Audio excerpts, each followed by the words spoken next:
හරි පුතේ එන්න. දැන් කතාවල් නවත්තන්න ඕනේ. දැන් කෝක අහන්න. දැන් කතාවල් නවත්තන්න ඕනේ. හරි?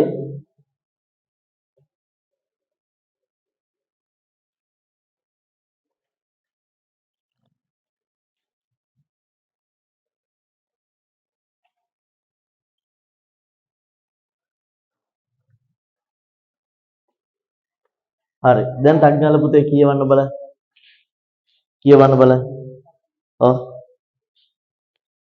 ප්‍රශ්න අංක 1 කියවන්න. සමාගමක ශේෂ පිරික්සම තුලනය නොවූ අතර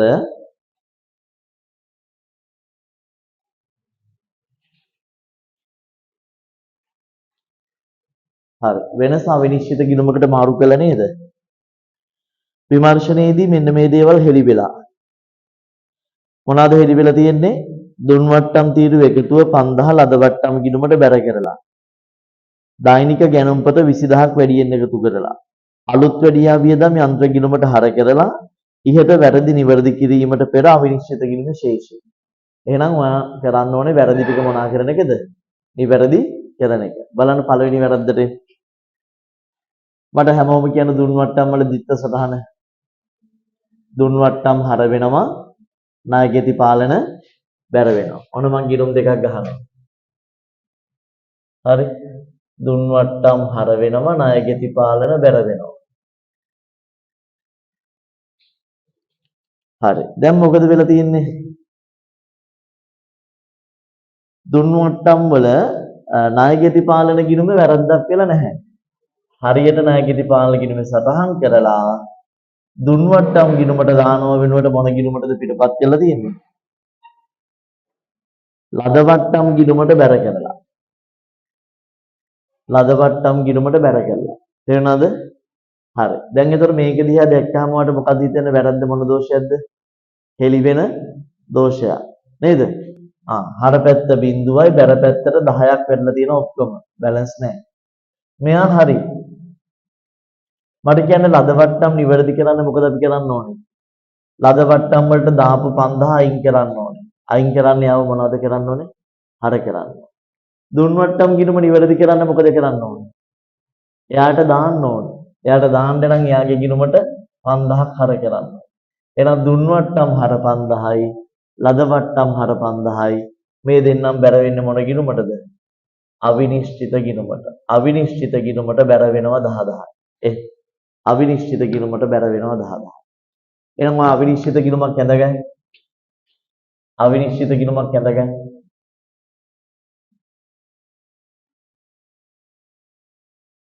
දෙපැත්තෙම රූල ඉඳ තියන්න. පළවෙනි වැරද්ද නිවැරදි කරනකොට පුතේ අවිනිශ්චිත ගිණුමට බැර වෙනවා කීයක්ද? 10000ක් බැර වෙනවා දුන් වට්ටම් ලද වට්ටම් කියලා. දාගන්න.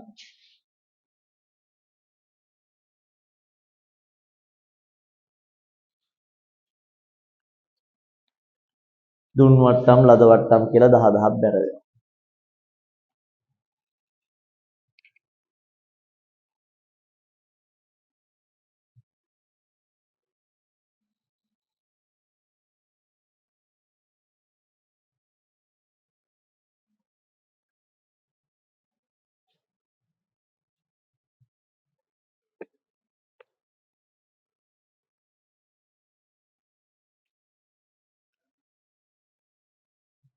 හරි. පුතේ මන් මේක මකන්නම්. හරිද? හැමෝම හරි නේද? මේක ලියාගත්තා නේද? හරි. දෙවෙනි වැරද්ද කියවන්න.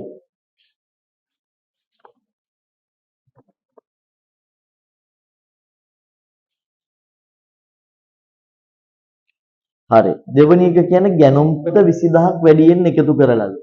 පුතේ මට කියන්නේ ගැනුම්පත කියන්නේ මොකටද? ගැනුම් ජර්නලයට. ගැනුම් ජර්නලයේ 20000ක් වැඩියෙන් එකතු කළාම. මට කියන්නේ ගැනුම් ජර්නලයේ එකතුවට දාන දිත්ත සටහන මොකද්ද? ගැනුම් ගිණුම හර ණය හිමි පාලන ගිණුම බැර. මම පොඩි ගිණුම් දෙකක් ගහනවා. මෙන්න ගැනුම් ගිණුම මෙන්න ණය හිමි පාලන ගිණුම. හරි. ගැනුම් ජර්නලේ වැඩිපුර එකතු කරලා 20000ක්. එහෙනම් 20000ක් වැඩිපුර එකතු කරලා ඒ කියන්නේ ගැනුම් ගිණුමට හර වෙන්නේ 20000ක් වැඩියෙන් ණය හිමි පාලන ගිණුමට බැර වෙන්නේ 20000ක් වැඩි. නේද? එතකොට මේ වැරද්ද හෙලිවන දෝෂයක්ද හෙලිනවන දෝෂයක්ද? හෙලිනවන දෝෂයක්. නිවැරදි කිරීමේ සටහන තමයි ගැනුම් ගිණුම බැර ණය හිමි ගිණුම හර වැඩිපුර දාපු හින්දා. බොරුවට මේකේ සටහන අවශ්‍ය නැහැ. මොකද හේතුව මේක අවිනිශ්චිත ගිණුමට යන්නේ නැති හින්දා. එහෙනම් කවුරු හරි කෙනෙකුට කියවනකොටම තේරෙනවා නම් මේක අවිනිශ්චිත ගිණුමට යන්නේ නැහැ කියලා අමතක නැහැ. අවිනිශ්චිත ගිණුමේ ශේෂය තමයි අපෙන් අහන්නේ.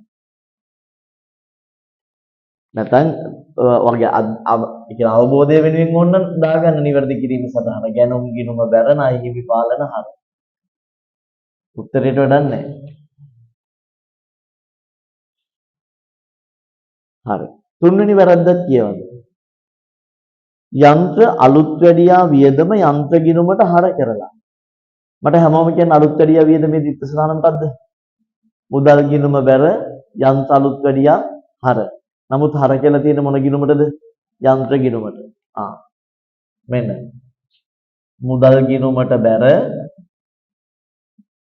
යන්ත්‍ර අලුත් වැඩියා හර. 10,000යි. මුදල් ගිණුමට 10,000 බැර කරලා අලුත් වැඩියා ගිණුමට බැර කරන්න ඕන එක මොන ගිණුමට හර කරලාද? යන්ත්‍ර ගිණුමට හර කරලා. දාගන්න. මේ තමයි එයා දාපු සටහන. මුදල් ගිණුමට බැර කළා යන්ත්‍ර ගිණුමට හර කළා. අලුත් වැඩියා ගිණුමට හර කරන්න ඕනේ. පැහැදිලිද? මට කියන්නේ වැරද්ද හෙලිවන දෝෂයක්ද? නෑ හෙලිවන දෝෂයක් නෙමෙයි නම් මේක කොහෙට යන්නේ නැද්ද? අවිනිශ්චිත ගිණුමට යන්නේ නෑ. ඔතනින්ම ඕනනම් ඔයාලට අතාරින්න පුළුවන්. නැත්තම් නිවැරදි කරන්න ඕනේ නම් නිවැරදි කරමු. මෙයා හරි මෙතනට දාන්න ඕනේ කියලා තමයි මෙතනට දැම්මේ. එහෙනම් නිවැරදි කිරීමේ සටහන යන්ත්‍ර ගිණුමෙන් අයින් කරන්න. යන්ත්‍ර අලුත් වැඩියා ගිණුමට හර කරන්න. ඔන්න දිත්ත සටහන. යන්ත්‍ර අලුත් වැඩියා හර යන්ත්‍ර ගිණුම බැරි. හරි. එතකොට පුතේ අවිනිශ්චිත ගිණුම තුලනය කරාම බැලන්ස් වෙනවා. එහෙනම් අවිනිශ්චිත ගිණුම කීයක ශේෂයක්ද තියෙන්නේ කියලා දැන් ඔයාලට හොයාගන්න පුළුවන්. එහෙනම් බැලන්ස් වෙන්න ඕනේ නම් අවිනිශ්චිත ගිණුමේ තිබිලා තියෙන්නේ කීයක ශේෂයක්ද? 10,000ක ශේෂයක්. අවිනිශ්චිත ගිණුමේ 10,000ක ශේෂයක් තිබිලා තියෙනවා. 10,000ක ශේෂයක් තිබිලා තියෙනවා. පැහැදිලිද පුතාලට මම කියපු කතාව? හරි. ටැග්ගල දෙවෙනි එකට යන්න.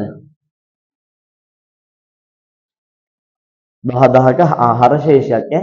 එතකොට ඒකේ උත්තරේ වෙන්න ඕන උත්තරේ උත්තරංක 2. හරද බැරද කියලා තියෙනවනේ.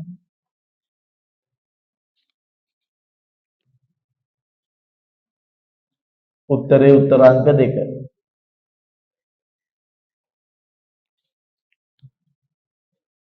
හරි. අපි දෙවෙනි වැරද්ද කියවමු.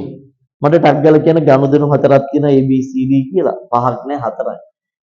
මූලික පොත් ටික මොනවද කියලා තමයි අපෙන් අහන්නේ.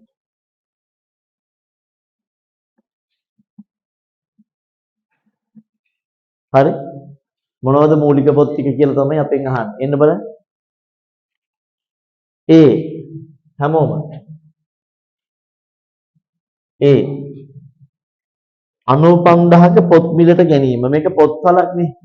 විකුණන්න පොත් මිලට ගන්නවා නම් මොකද්ද මූලික පොත? ගෙවීම් ජර්නලය. දාගන්න. ගෙවීම් ජර්නලය.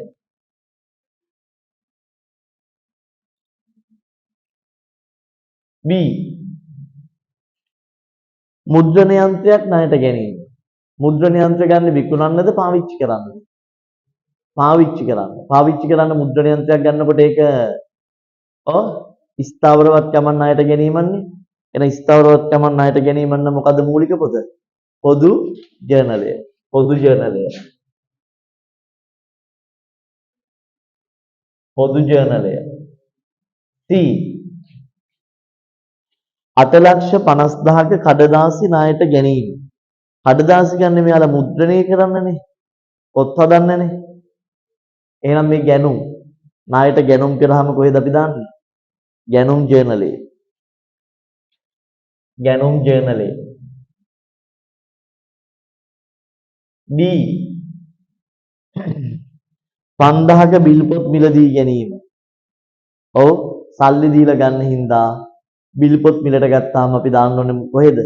ගෙවීම් ජර්නලයේ. දාගන්න. ගෙවීම් ජර්නලයේ. ගෙවීම් ජර්නලයේ. හරි. A B C D එන්නේ මෙන්න මේ විදිහට. බලන්න උත්තරේ මොකද්ද කියලා. ගෙවීම් ජර්නලය. ඔව් අත්පිට මුද්‍රට විකිණීම නේද? සෝරි ඈ. පොත් අත්පිට මුද්‍රට විකිණීම නම් ලැබීම් ජර්නලය. සෝරි ලැබීම් ජර්නලය. ගැනීම නෙමෙයි විකිණීම. ලැබීම් ජර්නලය. ලැබීම් ජර්නලය, පොදු ජර්නලය, ගැනුම් ජර්නලය, ගෙවීම් ජර්නලය. තුනද පුතේ ආන්සර් එක වෙන්න ඕනේ. 3. එහෙනම් දෙකට ආන්සර් එක වෙන්න ඕනේ 3. අර පළවෙනි එක පුතේ බලන්න අත්පිට මුදලට විකිණීම ගැනීම නෙමෙයි අත්පිට මුදලට විකුණුවාම ලැබීම් ජර්නලය තමයි වෙන්න ඕනේ.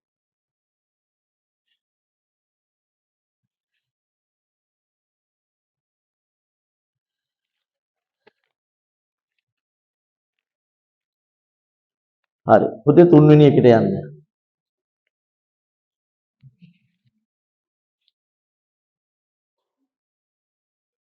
හරි. ටග් ගාලා කියවන්න බලන්න. හරි. කියවන්න හැමෝම.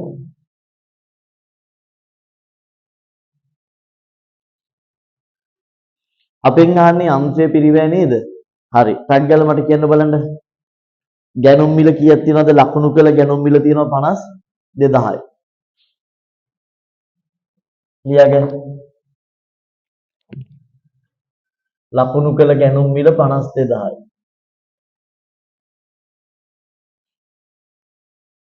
52000යි. ලකුණු කළ ගැනුම් මිල 52000යි.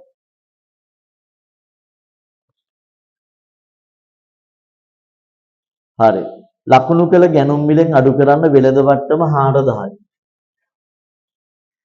වෙළඳ වට්ටම 4000යි. 12න් 4ක් ගියාම 8යි. එතකොට අපි පුතේ අරගෙන තියෙන්නේ කීයකටද? 48කට. දාගන්න. 48කට අරගෙන තියෙන්නේ. හරි. මට බලලා කියන්න සවි කරන්න 9500ක් යනවා. එහෙනම් සවි කිරීමේ පිරිවෙල එකතු කරන්න ඕන. සවි කිරීමේ පිරිවෙල එකතු කරන්න ඕනේ 9500ක්. එතකොට පුතා 9යි 8යි 17යි මට ඔය උත්තරයක් දෙන්න. අපේ යන්ත්‍ර පිරිවැය වෙන්න ඕනේ කීයද? 57යි 500යි. යන්ත්‍ර පිරිවැය වෙන්න ඕනේ 57යි 500යි. 57යි 500යි කියන උත්තරේ උත්තராංක 3 බලන්න.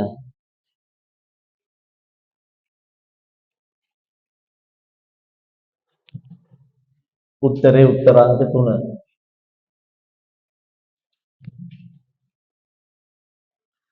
තේරුණාද? හරි. හතරවෙනි ඉක්වේෂන් එකට එන්න. මේ පුතාලට පේපර්ස් දෙකක් තියෙනවා. පේපර්ස් දෙක දෙන්න දෙකක් බලන කෙනෙක් කවුරු හරිද? පුතාලගේ පිටිපස්සේ දෙකක් බලන කවුරු හරි දෙකක් බලන කවුරු හරි ඉන්නවද? පුතාලා එක එකද බලන්නේ? එක එකද බලන්නේ? එහෙනම් දෙකක් බලන කවුරු හරි දුවෙක් දෙන්නද?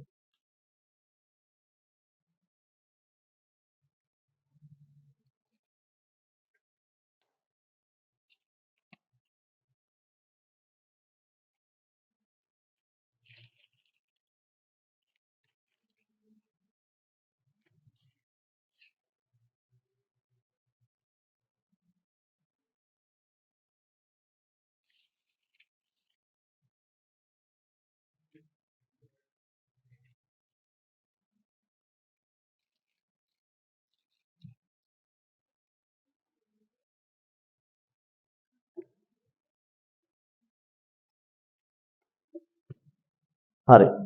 ටග්ගල ප්‍රශ්නාංක 4ට. ප්‍රශ්නාංක 4ට එන්න පුතේ.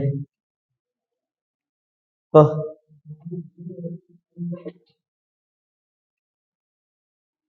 හරි මෙහන්න ගාන හොඳට කියවන්න. සංඝයේ සමාගම පහත තොරතුරු ඔබට සපයනු ලබයි.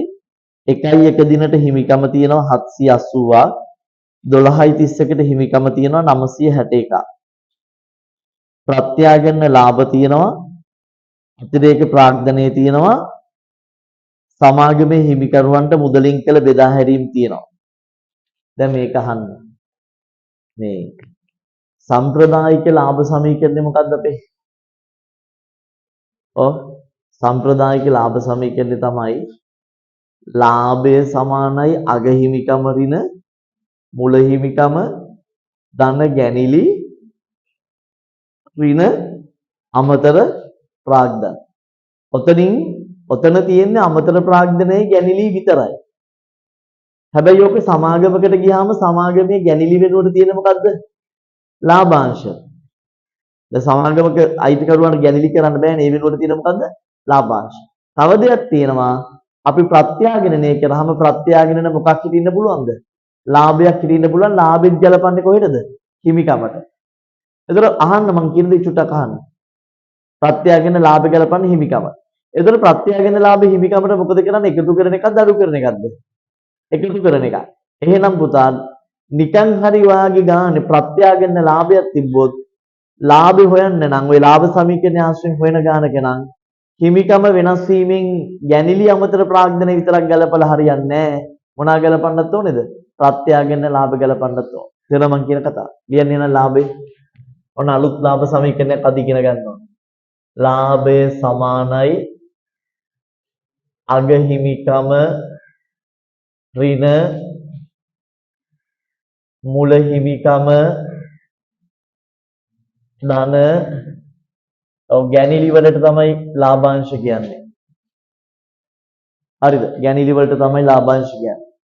බෙදා හරින එක. ගැනිලි නැත්තම් සමාගමක නම් ලාභාංශ. ඍණ අමතර ප්‍රාග්ධනය. දැන් මේ සමාගමක නම් ඔය අමතර ප්‍රාග්ධනය කියලා එකක් නැහැ. තේරෙනවද? සමාගමක නම් ඕක වෙන්න ඕනේ මොකද? කොටස් නිකුතුව. සමාගමක නම් කොටස් නිකුතුව. හැබැයි මේ ප්‍රසාද කොටස් නිකුතුව බෑ. ප්‍රසාද කොටස් නිකුතුව නැතුව කොටස් නිකුතුව. ඇයි මේ ප්‍රසාද කොටස් නිකුතුව හින්දා අපේ හිමිකම වෙනස් වෙන්නේ නැහැ. හරි. අඩු කරන්න ඕනේ ප්‍රත්‍යාගන්න ලාභ. හැබැයි මේ ප්‍රත්‍යාගන්න මෙහෙම දෙයක් තියෙනවා. ඕකේ. තව එහාට මෙහාට දාන්න පුළුවන්. ගිය පාර ලාභයක් ඇවිල්ලා මේ පාර ලාභයක් මේ ගිය පාර ලාභයක් ඇවිල්ලා මේ පාර ලාභයක් આવොත් එහෙම ගලපන්න පුළුවන්. එච්චර හිර යන්න ඕනේ නැහැ මේ ප්‍රශ්නෙට උත්තරය ගන්න. හරි. දැන් කොහොම හරි මෙහෙමයි ආන හැම වෙලෙම හිමිකම වෙනස් වීම අහන්නකො පුතේ. හැම වෙලෙම හිමිකම වෙනස් වීමෙන් ලාභයට බලපාන්න නැති ටික අයින් කරන්න. හිමිකම වෙනස් වෙන්න බලපාපු ගනුදෙනු වලින් ලාභයට බලපාන්න නැති ටික අයින් කරන්න ඕනේ. තේරෙනවද?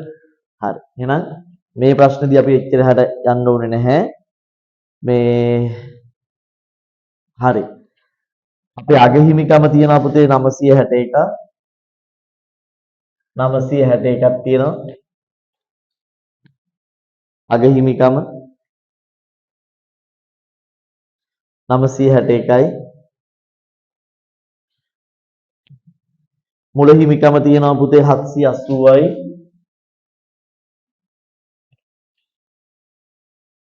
780යි.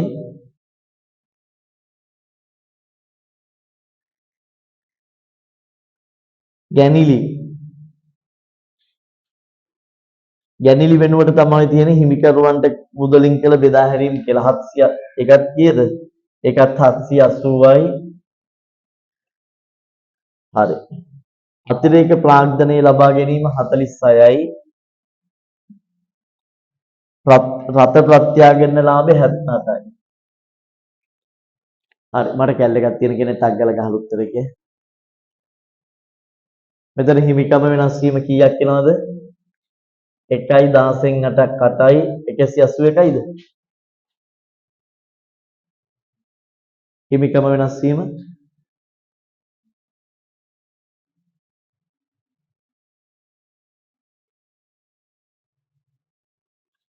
181යි. හරි ඒකට අර ටික ගලපන්න. ගලපලා මට ලාභ කිය. 837යි. 837ක් ලු පුතේ ලාභෙන්නේ. බලන්න මේකේ 837 කියලා තියෙනවද? තියෙනවා. උත්තරේ උත්තර අංක 2. උත්තරේ උත්තර අංක 2.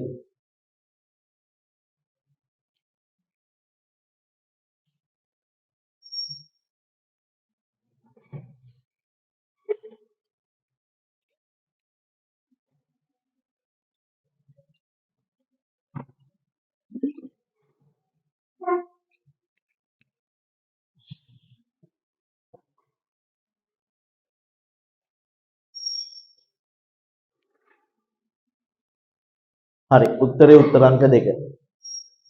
ආන පුතේ.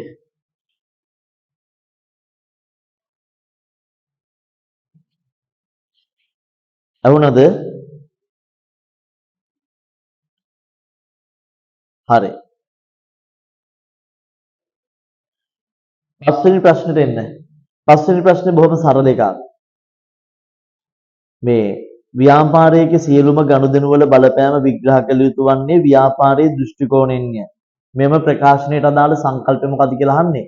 මොකද්ද පුතේ ව්‍යාපාර පැත්තෙන් හිතන්න ඕනේ කියලා කියන්නේ අපිට මොකෙන්ද? ව්‍යාපාර ඒකක. ඒකක සංකල්ප කියන්නේ උත්තරේ 4. එහෙනම් පහට උත්තරේ 4. එහෙනම් ටක් ගාලා පහට උත්තරේ 4 මෙතන දාන්න. ටක් ගාලා ලකුණු දාන්න බලන්න පහට. මුල් පහට.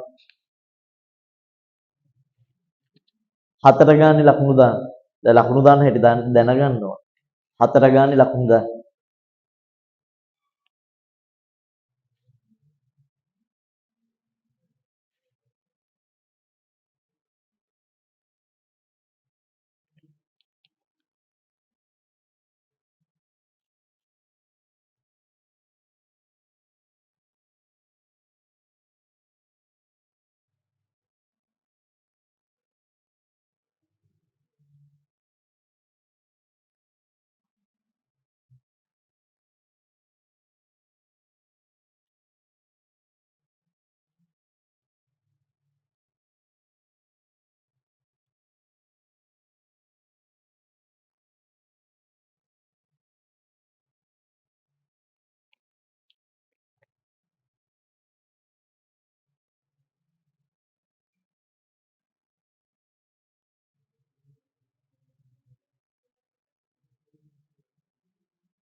හරිද?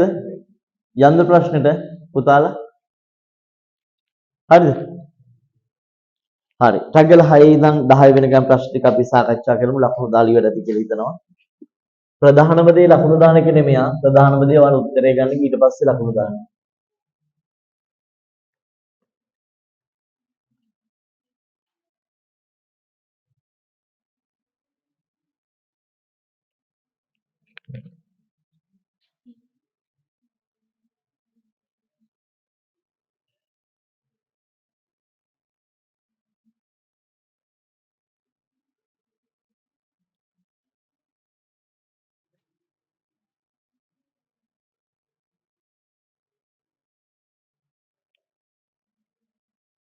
හරි.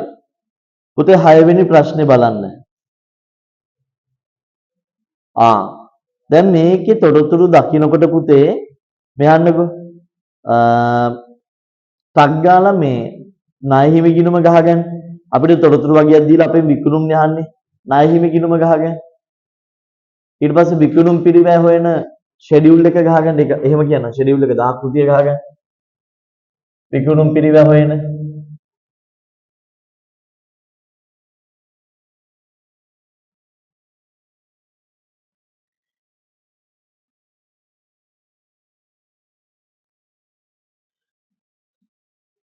හරි මුල තොගය දන ගැනුම් ඍණ අවසාන තොගය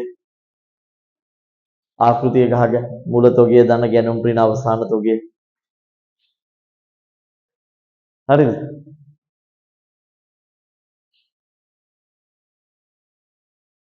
හරි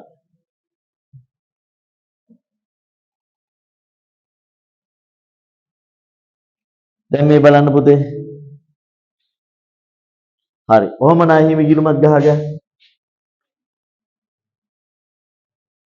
ණය හිමි ගිණුම ගහගන්න හරි දැන් බලන්න හරිද අපිට කියනවා ණය හිමි ශේෂය අඩුවීම මම ඔයාලට කියලා තියෙන අඩුවීමක් කොහොම ගන්න කියලාද මුල 25යි අග බිඳුවයි දාගන්න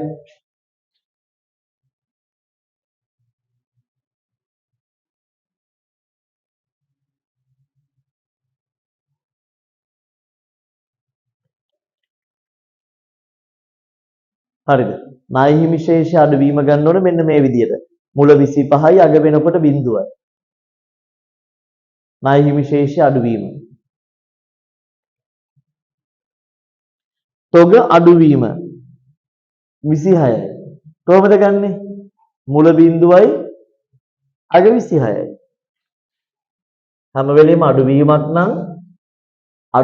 නම් මුලට වැඩිය sorry මේ මුලට වැඩිය අග අඩු වෙන මුල 26යි අග බිඳුවයි සමයි නේ මුලට වැඩිය හැම වෙලෙම අග අඩු වෙන්න ඕන දෙකම අඩුවීමනේ ණය හිමි අඩුවීම මුල 25යි අග බිඳුවයි අඩු වෙලා තොග අඩුවීම මුල තොග 26යි අග තොග බිඳුවයි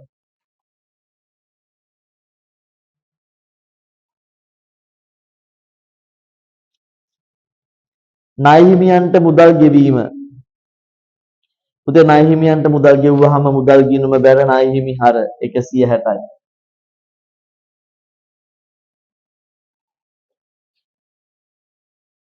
ණය හිමියන්ගෙන් ලද වට්ටම් 5000යි දාන්න ලද වට්ටම් 5000යි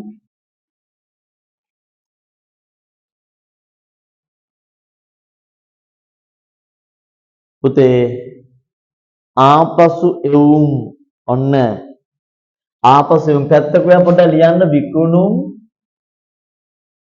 ඍණ ආපසු එවුම් එතන ආපසු එවුම් දාගන්න 10යි ආපසු එවුම් 10යි ආපසු එවුම් 10යි හරි යට කියනවා මෙයාලා ලාභ තියාගත්තේ කොහොමලුද පිරිවැයට 120ක් ලියන සූත්‍ර පිරිවැය ධන ලාභ සමානයි විකුණුම් මිල පිරිවැය ධන ලාභය සමානයි විකුණුම් මිල සූත්‍ර ලියන්න හරි ලාභ තියාගන්න පිරිවැයට 120ක්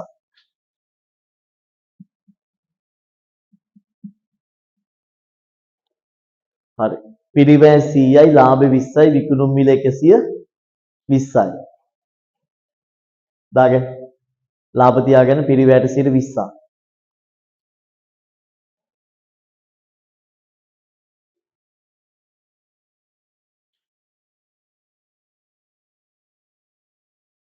හරි දැන් ඔයාට පුළුවන් පුතා මෙතන ණය හිමි ගිණුමෙන් මොකක් හොයන්නද ගැනුම් හොයාගන්න ටක් ගාලා මෙතනින් ණය හිමි ගිණුමෙන් ගැනුම් හොයාගන්න 5යි 6යි 165යි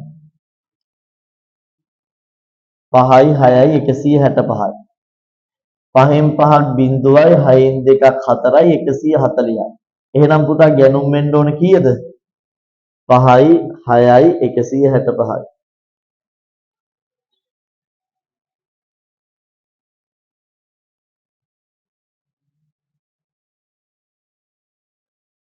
140ක් තමයි ගැනුම් වෙන්නේ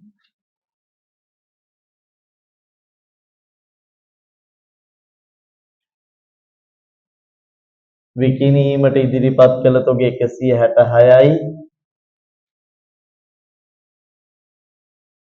ඉතුරු වෙන්නේ 6යි. එහෙනම් විකුණුම් පිරිවැය තියෙනවා කීයද?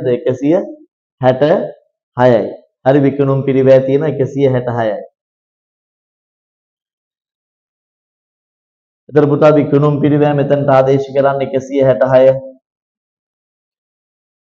එතකොට ඔයාලට පුළුවන් වෙනවා මොකක් ගන්නද? විකුණුම් ගන්න පුළුවන් වෙනවා. පැහැදිලිද? ටක් ගාලා එන මට විකුණුම් අරගෙන දෙන්න. 166 100ෙන් බෙදලා 120ෙන් වැඩි කරා. මට ටක් ගාලා කැල්ල එක ගහලා කියන්න. එන්නේ 199.2යි. 199.2යි. හරි. එහෙනම් පුතා විකුණුම් වෙන්නේ 199.2යි නෙමෙයි. ඔය ඉන්නේ මොන විකුණුම්ද? සුද්ධ විකුණුම් තමයි 199.2 එන්නේ. 199.2 එන්නේ සුද්ධ විකුණුම්. එහෙනම් විකුණුම් වෙන්න නම් මේ අඩු කරපු එක එකතු කරන්න ඕන. 9යි 9යි 1යි 10යි 209.2යි. 209.2යි කියන උත්තරේ උත්තරාංක කීයද? 3. උත්තරේ උත්තරාංක 3. පැහැදිලිව ලියාගන්න.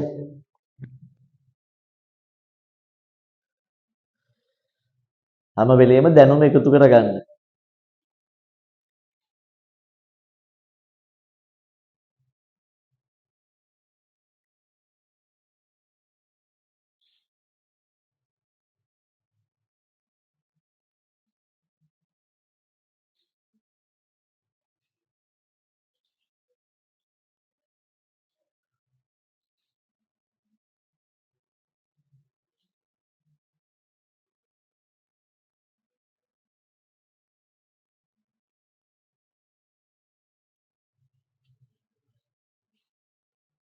හරිද? ළමයිනේ.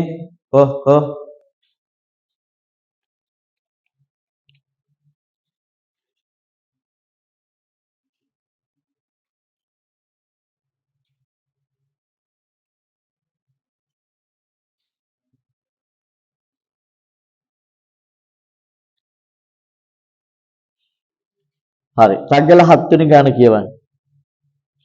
මේක 5-4 ක්‍රමයට දීලා තියෙන 7 වෙනි ගාන වැක් ක්‍රමයටද? වැක් ක්‍රමයට. 5-4 ක්‍රමයට නම් අපිට අර කෙටි ක්‍රමයට යන්න පුළුවන්. ගත්තු ටික පිළිවෙලට ලියලා එහෙම පුළුවන් නේ. හැබැයි වැක් ක්‍රමය අපිට එහෙම කරන්න බෑ. ආකෘති අඳින්න එපා. අර අයිටම ටික ලියා ගන්න. ගබඩ අලෙජ්ජට තියෙන.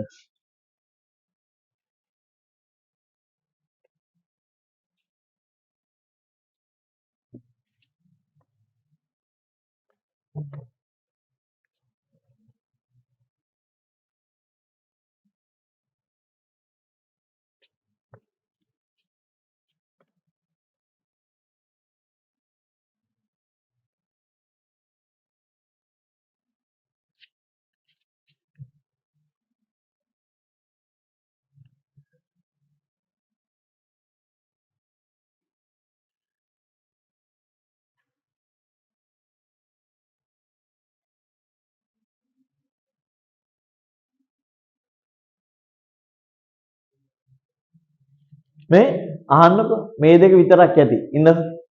හරි. ශේෂයේ තීරුව විතරක් අපි අඳගමු. ශේෂයේ තීරුව අඳගමු. ප්‍රමාණය වටිනාකම. ඔන්න ඔය දෙක තමයි මට ඕනේ. අහන්න. ඇයි දන්නවද මම ඔක්කොම අඳින්න නැතුව මේ දෙක විතරක් අඳගත්තේ? මෙයාලගේ නිකුත් කිරීම තියෙන අවුරුද්දේ මුලද අන්තිමටද? මේ මාසේ මුලද මාසේ අන්තිමටමද? දැක්කද? මාසේ අන්තිමටම නේද නිකුත් කිරීම තියෙන්නේ විකිණීම තියෙන්නේ. එහෙනම් අර බොරුවට ඔක්කොම අඳින්න ඕනේ නැහැ. හරි. පොඩි ඉඩක් පැත්තකින් ස්පේස් එකක් තියාගන්න මට කියන්න ආරම්භක තොගේ එකක කීයද? 3000යි. ලියන්න මෙතන. තොගේ එකක 3000යි. එකක මිල කීයද? 80යි. ටක් ගාලා 3080ෙන් වැඩි කියලා මට කියන්න. ඉස්සරහ පොලිමේ ළමයි. ඔයාලා ගෙන්නලා තියෙන උතනට ඒකට තමයි. කියන්න. 240යි. 240යි 2,40,000 නේද පුතේ? හරි. 2,40,000. ඊට පස්සේ ගන්නවා 5000. මට කියන්න 5000 පැත්තක ලියා ගන්න. එකක් කීය ගානේද ගන්නෙ? 90 ගානේ. ටක් ගාලා කියන්න බලන්න 90 ගානේ 5000ට කීයද කියලා වටිනාකම? ඇහෙන්නේ නැහැ. 450යි. අනිත් අතට ආවද? ඇත්ත ඉස්සරින් ඉඳන් බොරු කියනවද දන්නේ නැහැ. 450 ආවද? දැන් ටක් ගාලා ශේෂ ගන්න. 3000ක් තිබිලා 5000ක් ගත්තාම 8000ක් වෙනවා. 2,40,000ක් තිබිලා 450ක් ගත්තාම 6,90,000ක් තියෙනවා නේද? හරි. ඊට පස්සේ ආයි කීයක් ගන්නවද? 2000. කීය ගානේද? 70 ගානේ 2000. වටිනාකම කියන්න 140යි. ඒ කියන්නේ 1,40,000යි. හරි. 8000ක් තිබිලා 2000ක් ගත්තාම දැන් කීයක් වෙනවද ශේෂේ? 10,000යි. නේද? හරි. එතකොට මට කියන්න වටිනාකම කීයද? 690ක් තිබිලා 140ක් ගත්තාම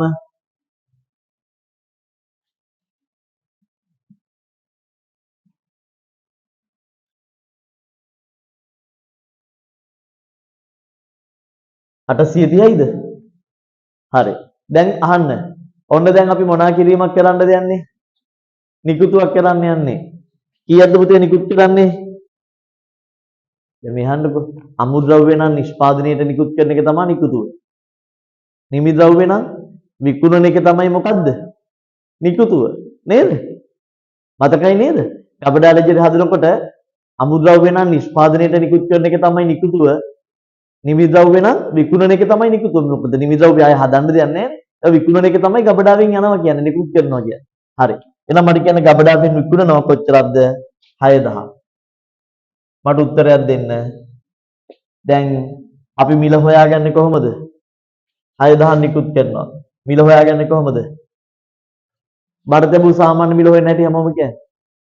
නිකුතුවට පෙර වටිනාකම නිකුතුවට පෙර ඒකක ගානේ බෙදනවා. මතක නැති කවුරු හරි ඉන්නවනේ ලියාගන්න. නිකුතුවට පෙර වටිනාකම නිකුතුවට පෙර ඒකක ගානෙන් බෙදෙනවා. නිකුතුවට පෙර වටිනාකම නිකුතුවට පෙර ඒකක ගානෙන් බෙදෙනවා පුතා. නිකුතුවට පෙර වටිනාකම 8,30,000යි. නිකුතුවට පෙර ඒකක ගාන පුතා 10,000යි. එතකොට පුතා අපි එකක් නිකුත් කරන්න කීය ගානේද? 83 ගානේ. මට කවුරු හරි කෙනෙක් 83 වැඩි කිරීම 6,000 අංශක කියන්නේ 4,98,000යි. හරි 4,98,000යි. 4,98,000යි. හරිද? හරි. එතකොට දැන් මට පොඩ්ඩක් ශේෂය කියන්න. මෙන්න අපේ විකුණුම් පිළිවෙල උත්තරේ ගත්තා. ශේෂ ගන්න. 10,000න් 6,000 ගියාම 4,1000යි. 8,30,000න් 4,98,000 ගියාම ටක් ගාලා කැල්ලකින් ගහලා කියන්නකෝ. 332යි. 3,32,000. එහෙනම් පුතා ඔන්න අපිට ආන්සර්ස් දෙකම ගත්ත හැකි. එකක් අහන්නේ විකුණුම් පිරිවැය අනිත් එක ඉතිරි තොගේ වටිනාකම. විකුණුම් පිරිවැය තමයි මෙයා.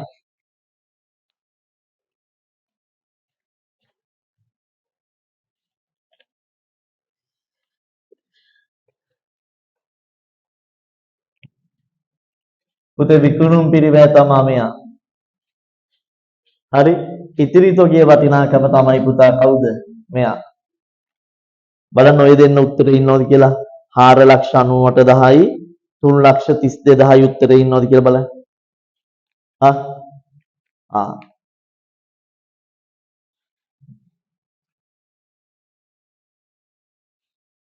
4,98,000යි 3,32,000යි.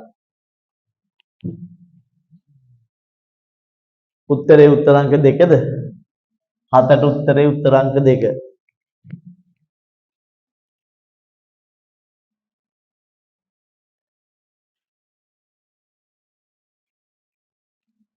අතට එන්න.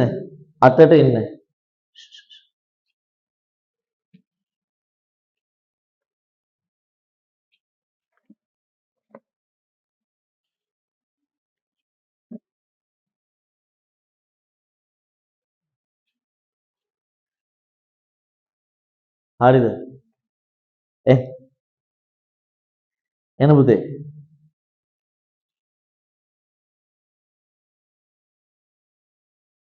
හරි. දැන් මේ තොග අඩු වැඩි වීම මම ඔයාලට කියලා තියනවාද අවසාන තොග මේ තොගයයි ලාභයයි අතර තියෙන සම්බන්ධය මම කියලා තියනවානේ.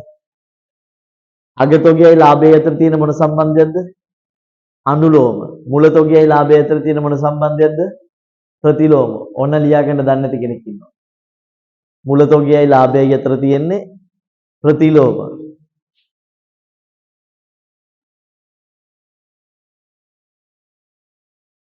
අග තොගයයි ලාභයයි අතර තියෙන්නේ මොන සම්බන්ධයක්ද? අනුලෝම සම්බන්ධයක්.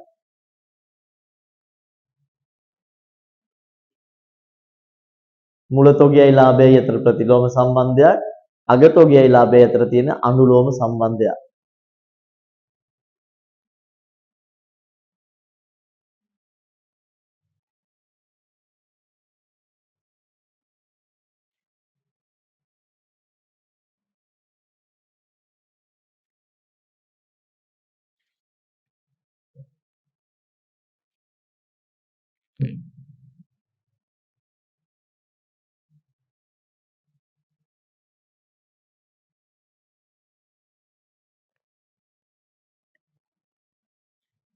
හරි.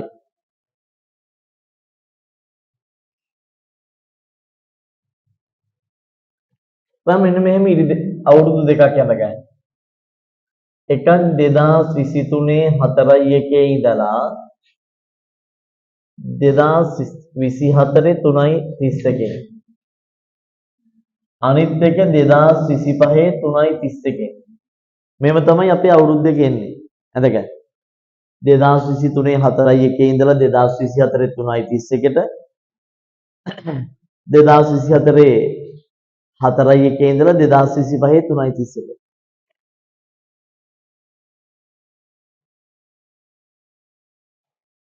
මෙන්න මෙදා තොගය 50000ක් අඩුවෙන් තක්සේරු කරලා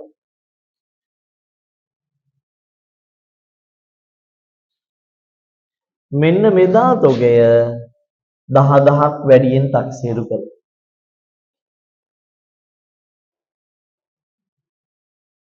එහෙනම් ඇදලා මේක සරල කරගන්න 24 3:31 තොගය 50000ක් අඩුවෙන් තක්සේරු කරලා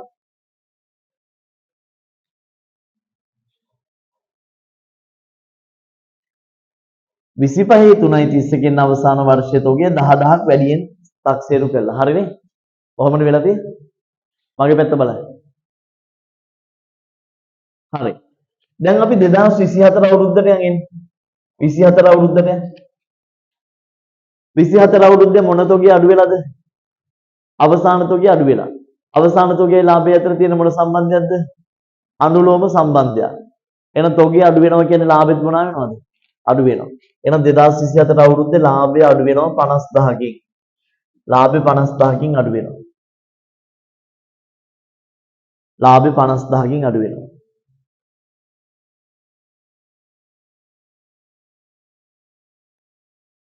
2025ට එන්න. 2025ට එන්න. පුතා 2025 වැරදි දෙකයි. මේ මොන තොගයද යාගේ 2025 මේ මොන තොගයද? මුල තොගය. මුල තොගය 50000ක් අඩුයි. ඒ කියන්නේ ලාභේ 50000කින් මොනවා වෙනවද? වැඩි වෙනවා. 25 දී ලාභේ 50000කින් වැඩි වෙනවා. ඉන්න. එයාගේ අගතොගය 10ක් වැඩි. අගතොගයයි ලාභයයි අතර තියෙන මොන සම්බන්ධයක්ද? අනුලෝම. එහෙනම් මෙයා වැඩි නම් මෙයා 10කින් වැඩි. එහෙනම් 25ට වෙච්ච බලපෑම කීයද? 60යි. 60කින් ලාභය වැඩි වෙනවා. 24 50කින් ලාභය අඩු වෙනවා.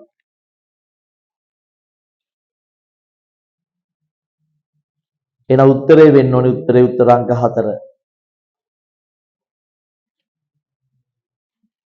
8ට උත්තරේ වෙන්නේ උත්තර අංක 4.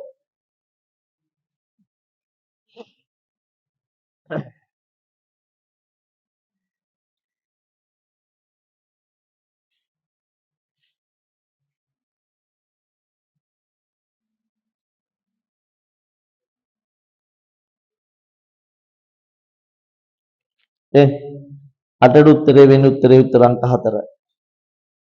හරි. ඔක්කොමල 9 කියවන්න.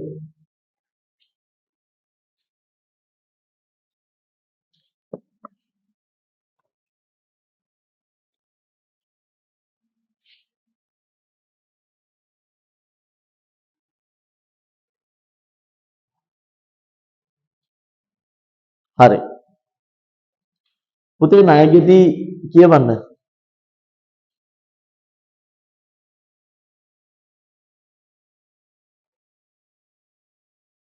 හරි. අපෙන් අහලා තියෙන්නේ ණයගෙදී පාලන ගිණුමේ නිවැරදි ශේෂ නේද?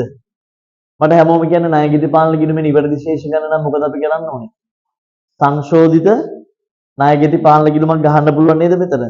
ගහන්න හැමෝම සංශෝධිත ණයගෙදී පාලන ගිණුම. 9 සංශෝධිත ණයගෙදී පාලන ගිණුමක් ගහන්න. සංශෝධිත ණයගෙදී පාලන ගිණුමක් ගහන්න. සංශෝධිත ණයගෙදී පාලන ගිණුමක් ගහන්න.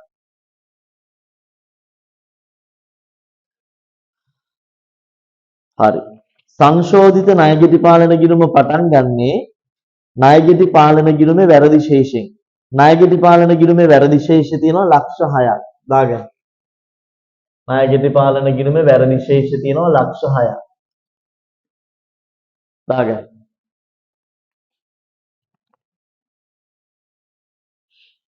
වැරදි ශේෂය ලක්ෂ 6යි.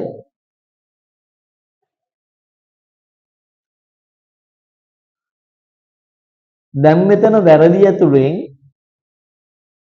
පාලන ගිණුමේ වැරදි ටික ගලපන්න. වික්‍රම් ජේනල එකතුව අඩුවීම. මට කියන්නේ කොහෙටද බලපාන්නේ? පාලන ගිණුමට. මොකද වික්‍රම් ජේනල එකතුව ආන්න.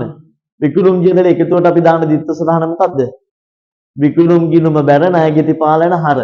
එහෙනම් ජේනල එකතුව අඩුයි කියන්නේ පාලන ගිණුමට පිටපත් වෙන 150 අඩුවෙන්. එහෙනම් නිවැරදි කරන්න මොකද අපි කරන්න ඕනේ? 150 වික්‍රම් කියලා දාන්න.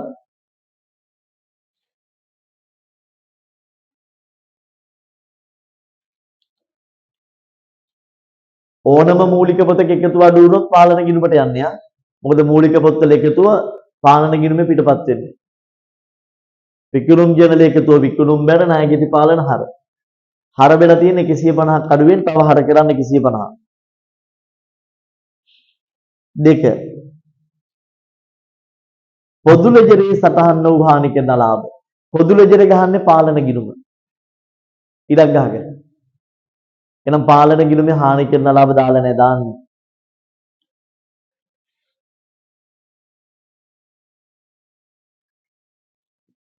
ඔව් හානි කරන ලාභ හර ණයගෙති පාලන බැර. දාලා නැහැ දාන්න. ශේෂ ලයිස්තුව එකතුව බලපාන්නේ ශේෂ ලයිස්තුවට. එහෙනම් දැන් තුලණය කියලා ගන්න බල.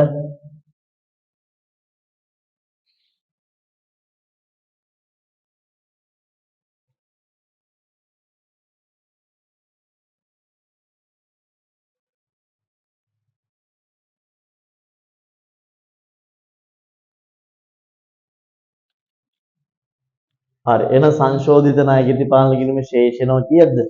710ක්. පැහැදිලිද කියන කතාව? හරි. 710 කියන්නේ උත්තරේ උත්තර අංක 1.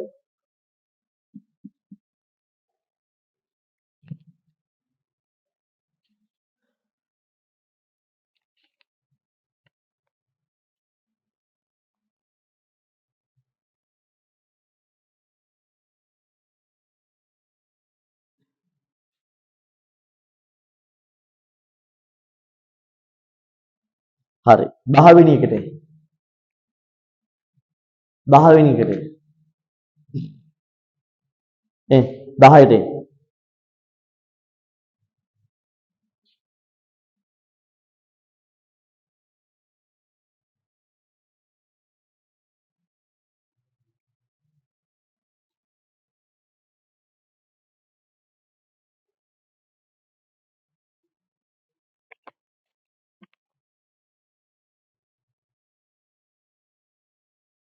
හරි.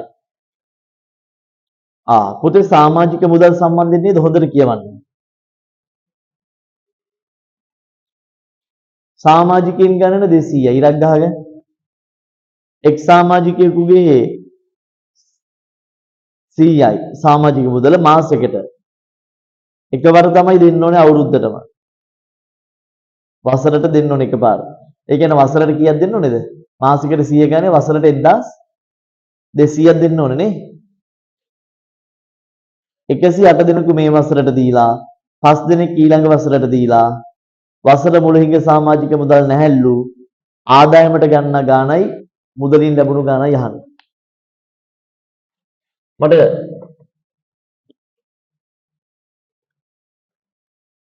ලේසියෙම කියන්න බලන්න ආදායමට ගන්න ගාණ. ඔව් මාසෙකට 100 නම් අවුරුද්දට කීයද? 1200යි. එක්කෙනෙක්ගෙන් 1200යි. සමිතිය සමාජිකයෝ කී දෙනෙක් ඉන්නවද? 200යි. එහෙනම් ටක් ගාලා මට වැඩි කරලා කියන්න. 1200 වැඩි කිරීම 200.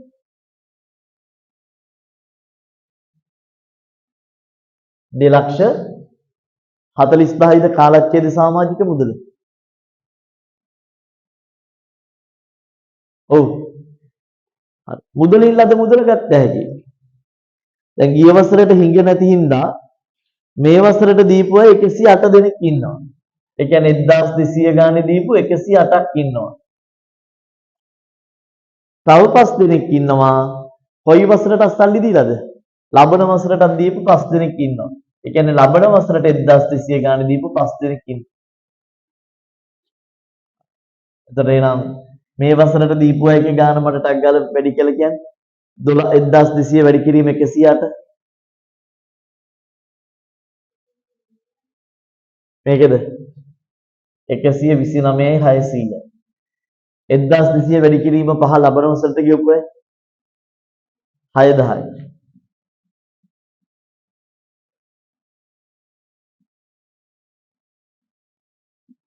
කීයද 135,600ද? 135,600යි. බලන්න එහෙම ආන්සර් එකක් තියෙනවද? ඔව්. 240යි 135,600යි තියෙන්නේ. උත්තරේ උත්තරංක 4.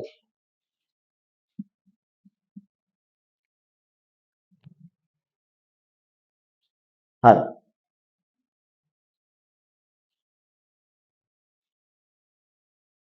හරිද? ඊට පස්සේ ටක් ගාලා 11 ඉඳන් 15 වෙනකන් කරමු. ලකුණු දාන්න 4 ඉඳන් 4 ගානේ ලකුණු දාන්න. 11 ඉඳන් 15 වෙනකන් කරමු.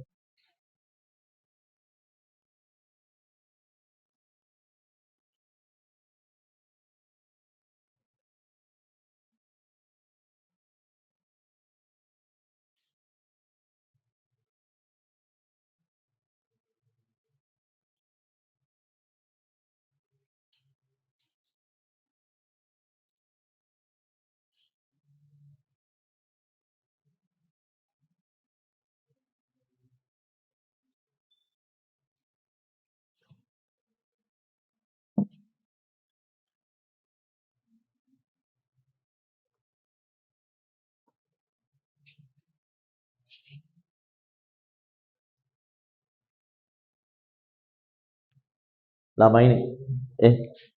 හරි. 12 13 14 15. හරි. හරි. හැම වෙලෙම මම අර මේ 5න් 5ට යන්නේ දන්නවද? 10ක් වුණාම නිකන් ගොඩක් මොනයි වගේ.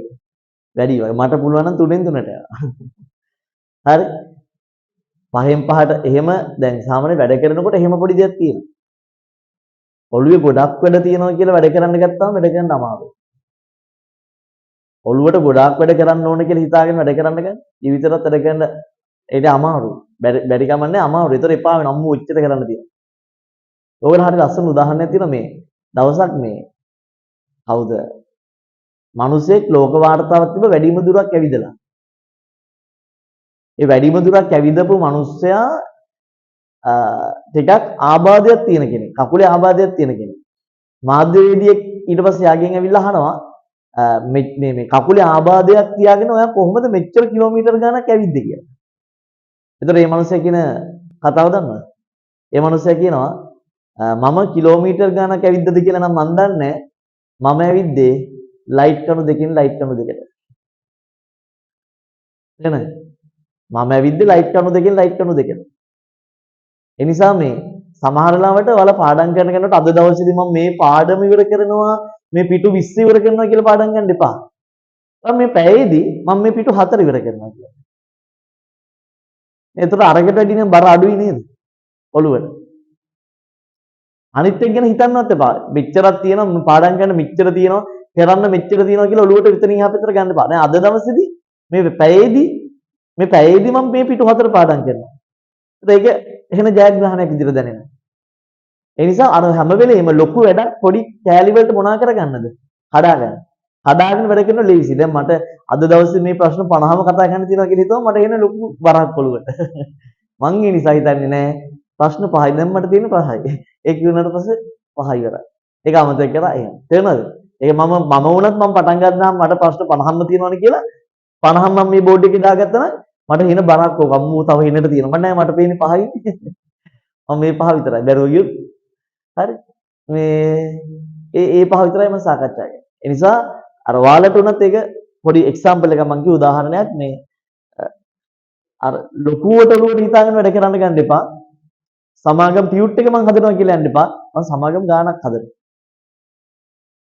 ඒක හැදුවට පස්සේ ඕන ඊළඟ එකට යන්න. තේරෙනවද? හරි. ටග්ගල 11ට.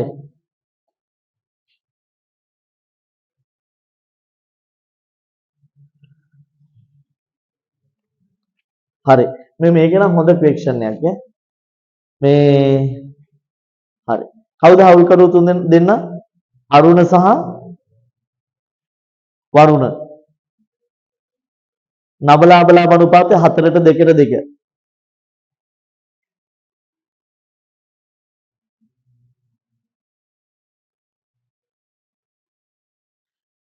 හරි. මෙයන්න. නාමල්ගේ පැමිණීමත් සමග හවුල් ව්‍යාපාරයේ ගණකාධිකාරීවරයා කීර්තිනාමය ගැලපූ පසු එමගින් ප්‍රාග්ධන ගිණුමට ඇති වූ ශුද්ධ ප්‍රතිඵලය. පුතේ ඔය ශුද්ධ ප්‍රතිඵලය කියන එකේ තේරුම තමයි මේ හර වෙලා බැර වෙච්ච එකේ වෙනස. අපි දන්නවනේ නාමල්ට කොහොමත් බැර වෙන්නේ නැහැනේ. නාමල්ට මොනවා විතරද වෙන්නේ? මම කියන දේ හොඳට අහන්න. නාමල් අලුතෙන් දෙනෙක් කෙනානේ. පැරණි අනුපාතවල අපි බැර කරනකොට නාමල්ට බැර වෙන්නේ නැහැ. නාමල්ට මොනවා විතරද වෙන්නේ? හර වෙන්නේ. එහෙනම් ඔය තියෙන්නේ නාමල්ගේ කොටස. 10 රවුන්ඩ් කරලා ලියන නාමල්ගේ කොටස. එයාට බැරවීමක් නැහැ. එයාට හර විතරයි වෙන්නේ. නෝ 10 කියන්නේ නාමල්ගේ කොටස. එහෙනම් උතනින් වාට මුළු කීර්තිනාමය ගන්න පුළුවන්. ඒක අමාරු නෑ.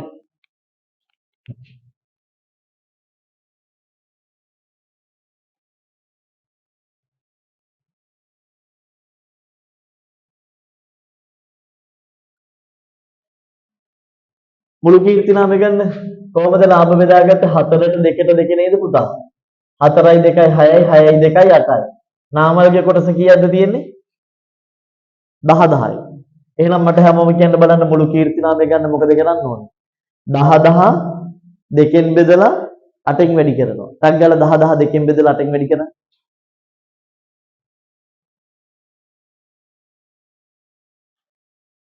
මුළු කීර්තිනාමයේ ඉන්නේ 45යිද? මුළු කීර්තිනාමය 45යි. ඕක හොයන එක නම් අමාරු නෑ පුතා.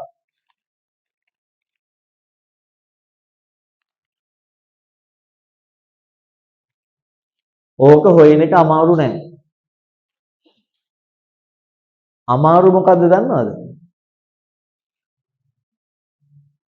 පරණ අනුපාත හොයන්න අමාරුයි. මේ අහන්න. මේ ඔතන අනිත් හවුල් කරුව දෙන්නටම මොකද වෙලා තියෙන්නේ? සමානව නේද සුද්ධ ප්‍රතිඵලය ඇවිල්ලා තියෙන්නේ. ඒ කියන්නේ අහනවා මම කියන දේ බැර වෙලා හර වෙනකොට සුද්ධ වශයෙන් 5000 5000 නේද බැර වෙලා තියෙන්නේ. ඒකේ තේරුම තමයි මේ දෙන්නා නව හවුල් කරු වෙනුවෙන් කැප කරලා තියෙන්නේ කොහොමද? සමානව.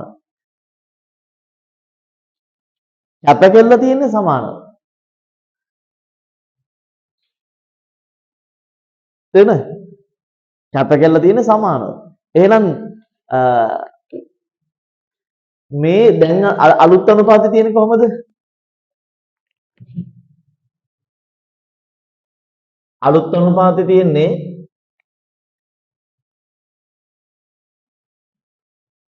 මේ ටික අමාරුයි. බොරු කියන්න ඕනේ නැහැ. මෙයා හොයන එක නම් nothing ගේමන්නේ. නමුත් අර අනුපාත පොඩ්ඩක් ඒක පොඩ්ඩක් කල්පනා හිතලා කරන්න තියෙනවා. අහන්න.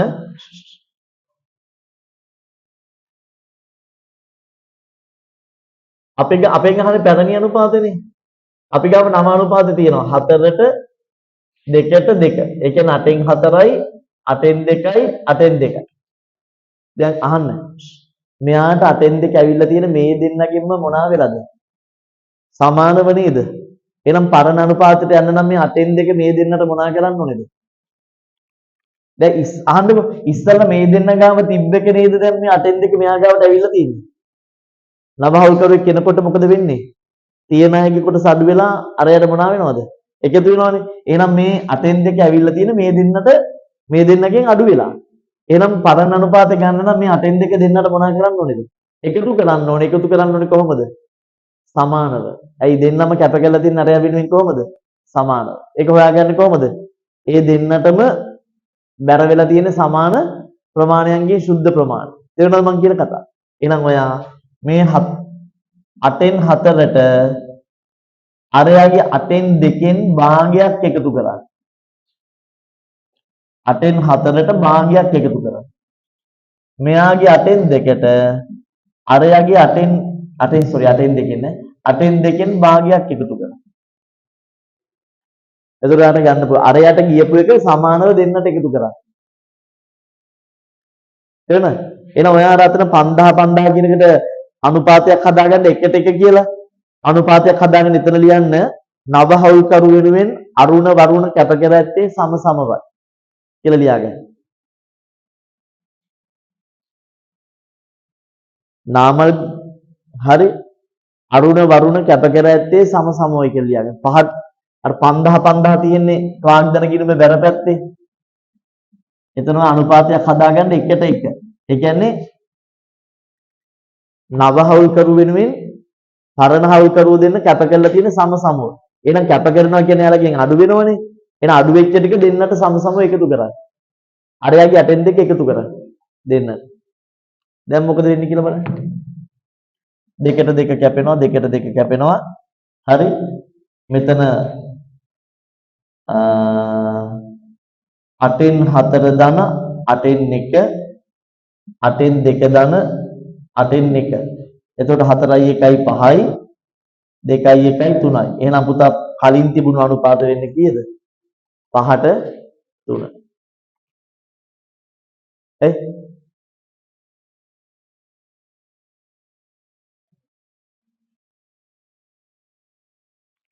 අමිතර 8න් 4. 8න් 4 තිබ්බේ මෙයාගේ 8න් 2කින් භාගයක් මෙයාට එනවා. එතකොට 8න් 1ක් නේ මෙයාට එකතු වෙන්නේ. 8න් 1ක් කියන්නේ 4යි 1යි 5යි. 8න් 5යි. 8න් 5යි මෙයාගේ 8න් 2ක් තිබුණේ අරයට ගිහිල්ලා තියෙන්නේ මෙයාගෙන් භාගයක්නේ. ඒක මෙයාට ආයෙ ඇඩ් කරනවා. එතකොට මෙයාට 8න් 3යි. හරි. එතකොට අනුපාතය තමයි 5ට 3. මේක ටිකක් හැමෝටම මම හිතන්නේ ලේසි වෙයි කියලා. මේ එකේ මට්ටමට හිතුණා නම් ඉතින් ගොඩක් හොඳයි. හරි. දාන්න කීර්ති නාමය වෙන්න ඕනේ 40යි. පැරණි අනුපාත තිබිලා තියෙන්නේ 5ට 3යි. අර හවුල්කරුට ගිය ටික අපි අය පරණ දෙන්නට අය ඇඩ් කරා. ඇඩ් කරන්නේ අර කැපකල අනුපාතයට. කැපකල අනුපාත ගන්න පුළුවන් සුද්ධ ප්‍රතිඵලය. ප්‍රාග්ධන ගිණුම් බැර වෙලා හර වෙච්ච සුද්ධ ප්‍රතිඵලය. ලියා ගන්න පැහැදිලිද?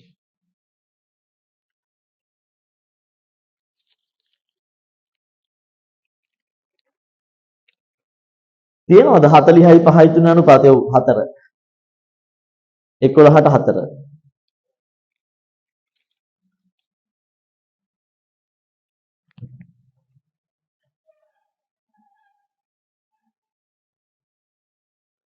11ට 4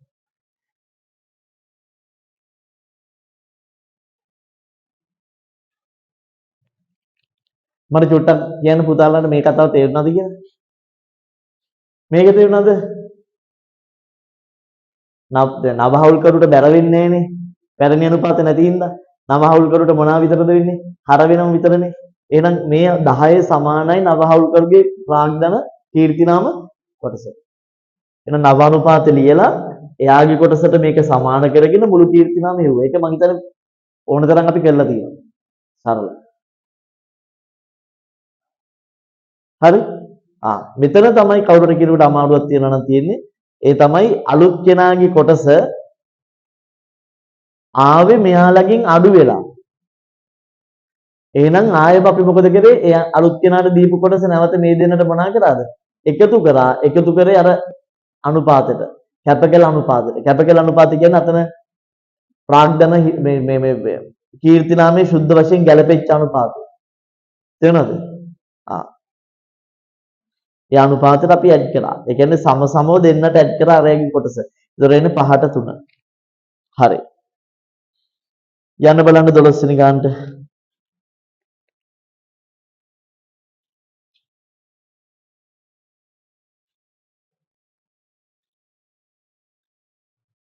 හරි. වැරදි තුනක් තියෙනවා. වැරදි තුන නිවැරදි කරා නම් හරි.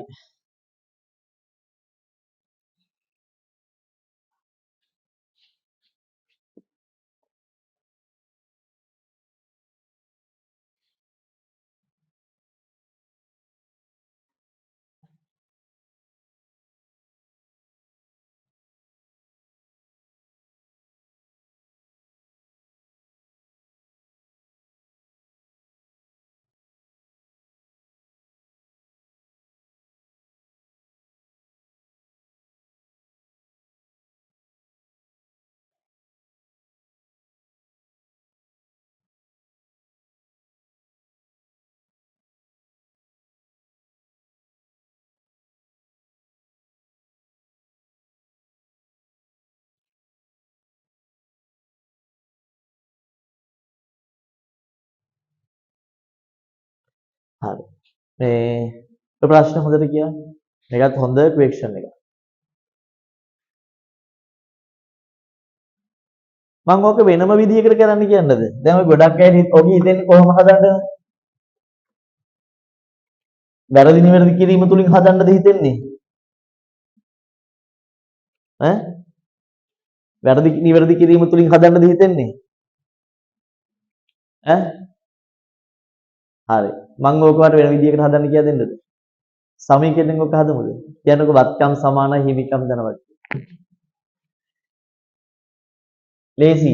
අරගෙන හදන්න ගියොත් නාන්න වෙනවා. නෑ එහෙම අවුලකුත් නෑ මං ගිය අවුරුද්දේ එහෙම තමයි. දැන් මට දැන් හිදිච්ච දේ මම මේක. වත්කම් සමානයි හිමිකම් ධන වගකීම්. එහෙමත් හදන්න පුළුවන්. ඊටදී මේක ලේසි. ඔන්න බලන්න. හරි. පළවෙනි එක කියවන්න.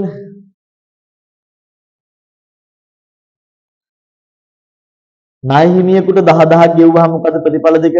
මුදල් අඩු වෙනවා 10000ක් ණය හිමිය අඩු වෙනවා 10000ක්. සටහන් කරන්න. අවත්කම් අඩු වෙනවා මුදල් ණය හිමිය අඩු වෙනවා 10000ක්. ණය හිමි කියන වගකීම අඩු වෙනවා. තේරුණාද?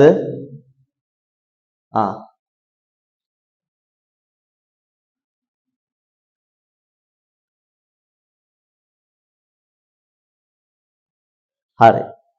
දෙක චතුර සිදු කළ 6000ක භාණ්ඩ ගැනීමලි පොත්වල සටහන් කර නැත. සටහන් කරන්න. භාණ්ඩ ගැනීමලි කරාම ප්‍රතිඵල දෙක මොකද? භාණ්ඩ අඩු වෙනවනේ.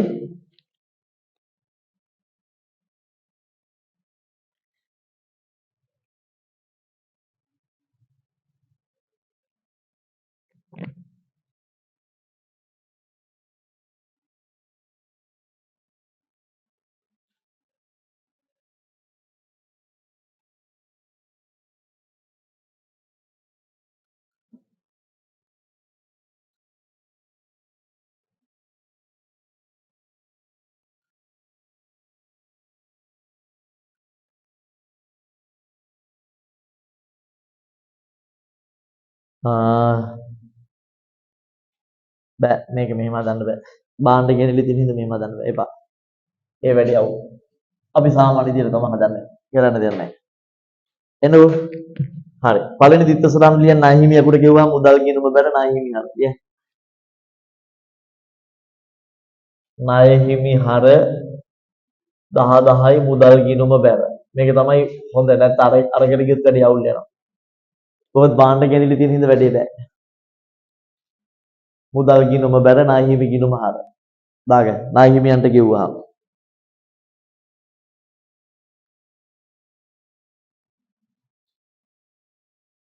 හරි. චතුර ගැනිලි කරාම මට ටක් ගාලා කියන්නේ චතුර බාණ්ඩ ගැනිලි කරාම මොකද ප්‍රතිඵල දෙක? ඈ ගැනුම් ගිණුම බැර ගැනිලි ගිණුම හර. දැන් ගැනිලි චතුර හර චතුර හර 610යි ගැනුම් ගිණුම බැර 610යි.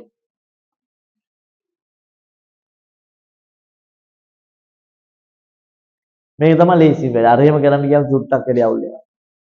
හරිද? මුදල් ගිණුම බැර නාහිමි හර. ඊට පස්සේ ගැනිලි ගිණුම හර ගැනුම් ගිණුම බැර. ගැනිලි හර වෙන්නේ චතුර ගියා. හරි. දසුන් පෞද්ගලික මුදලින් දැරූ ව්‍යාපාරික වියදම 8000 පිළිබඳ පොත්වල සටහන් කර තිබුණේ 3000යි. ඒ කියන්නේ දසුන් 8000ක් දැරුවට පොත්වල දැම්මේ කීයද? 3000යි. තව කීයක් දසුන් දරපු වියදම දාන්න ඕනේද පොත්වලට? 5000. එහෙනම් දාන්න වියදම් හර 5000යි වියදම් හර 5000යි දසුන්ගේ ජංගම ගිණුම බැර 5000යි. ජංගම ගිණුම දසුන් බැර 5000යි. හරි. එක උත්තරයක් ලේසියෙන්ම ආව හැකිනේ. වත්කම් වලට වෙච්ච බලපෑම. ටක් ගාලා මට අරන් දෙන්න වත්කම් වලට වෙච්ච බලපෑම. වත්කම් වලට වෙච්ච බලපෑම ටක් ගාලා මට අරන් දෙන්න. වත්කම් වලට වෙච්ච බලපෑම අරන් දෙන්න. මෙතන මුදල් බැර වෙනවා කියන්නේ 10ක් වත්කම් අඩු වෙනවා. මෙතන නැහැ. මෙතන නැහැ. එහෙනම් වත්කම් වලට වෙච්ච බලපෑම පුතා ඍණ 10යිද? ඔව්නේ. වෙන්නේ නැහැනේ. මුදල් අඩු වෙච්ච එක විතරනේ. ඔව් වත්කම් වලට වෙච්ච බලපෑම ඍණ 10යි.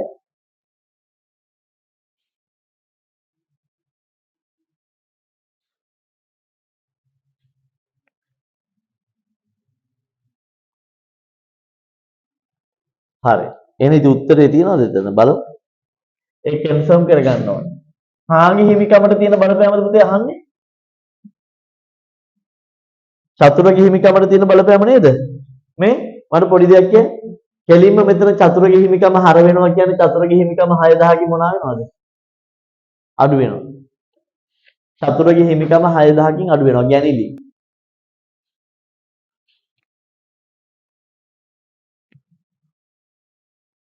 ඔයාලට අමතක වෙන තැනක් තියෙනවා. මෙයා තමයි වත්කම් අඩු වීම, මෙයා තමයි චතුරගේ හිමිකමට කෙලින්ම බලපාපු කියලා. තව මේ ගනුදෙනු හින්දා ලාභයට බලපෑමක් වෙනවද නැද්ද? වෙනවා. පළවෙනි එකේ නෑ දෙවෙනි එකේ ගැනුම් බැර වෙනවා කියන්නේ ලාභයට මොකද වෙන්නේ? ලාභය 6000කින් වැඩි වෙනවා. තේරෙනවද කියන කතාව? ගැනුම් බැර වෙනවා කියන්නේ ලාභය 6000කින් වැඩි වෙනවා. ටග් ගාලා එකතු කරන්න ලාභයට 6000 වෙනම තැනක. ගැනුම් බැර වෙනවා කියන්නේ ලාභය 6000කින් වැඩි වෙනවා. පුතේ වියදම් හර වෙනවා කියන්නේ ලාභය මොකද වෙන්නේ?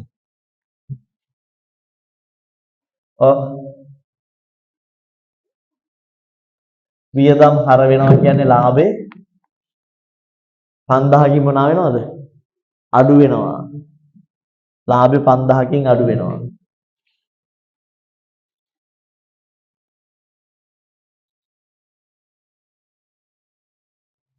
මං කියන කතාව පැහැදිලිද?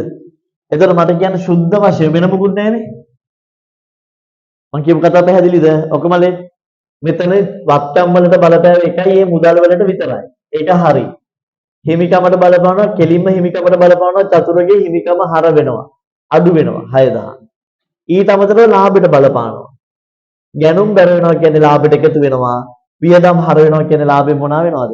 අඩු වෙනවා. ශුද්ධ වශයෙන් මේ ගනුදෙනු නිසා ලාභ කීයකින් වැඩි වෙනවද? 1000කින්. ලාභේ සම්පූර්ණයෙන්ම චතුරට නෙමෙයි අයිති දෙන්නට අයිති වෙන මොන අනුපාතයටද? බලන්න ලාභ අනුපාතය තියෙනවා චතුරයි 0.4.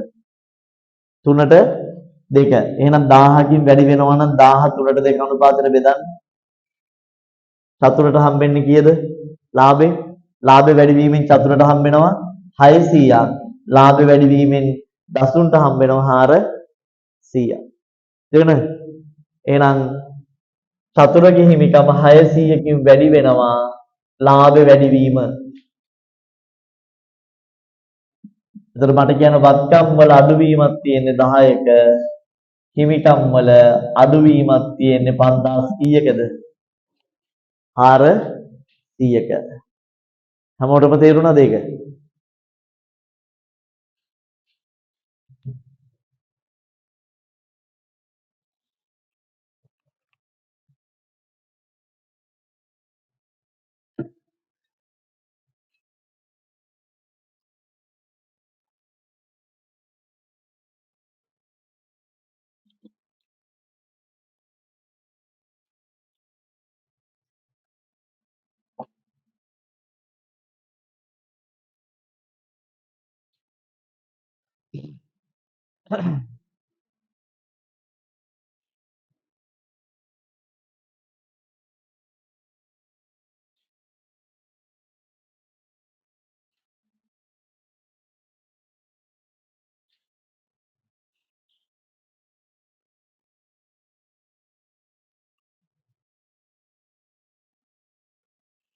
හරි. පුතා ඊළඟ එකට යන්න. ළමයි ඊළඟ එකට යන්න. හැමෝටම තේරුණාද මේ කතාව? සංකීර්ණයි. අර බොහොම සිම්පල් ෆ්‍රික්ෂන් මට්ටමේ නෙමෙයි. තේරුණාද? හොඳ ඒ කියන්නේ යම් මට්ටමකට හොඳයි. හරි. 13 වාර්තා කරන දිනට පස්සේ වී. එතකොට මේකේ ආන්සර් එක පුතේ කීය දෙන්නේ? දෙකනේ. 12ට 2.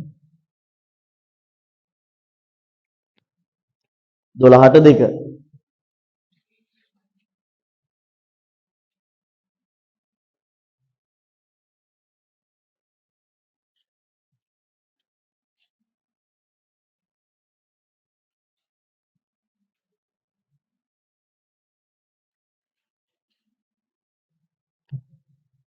හරි මේ අහන්න.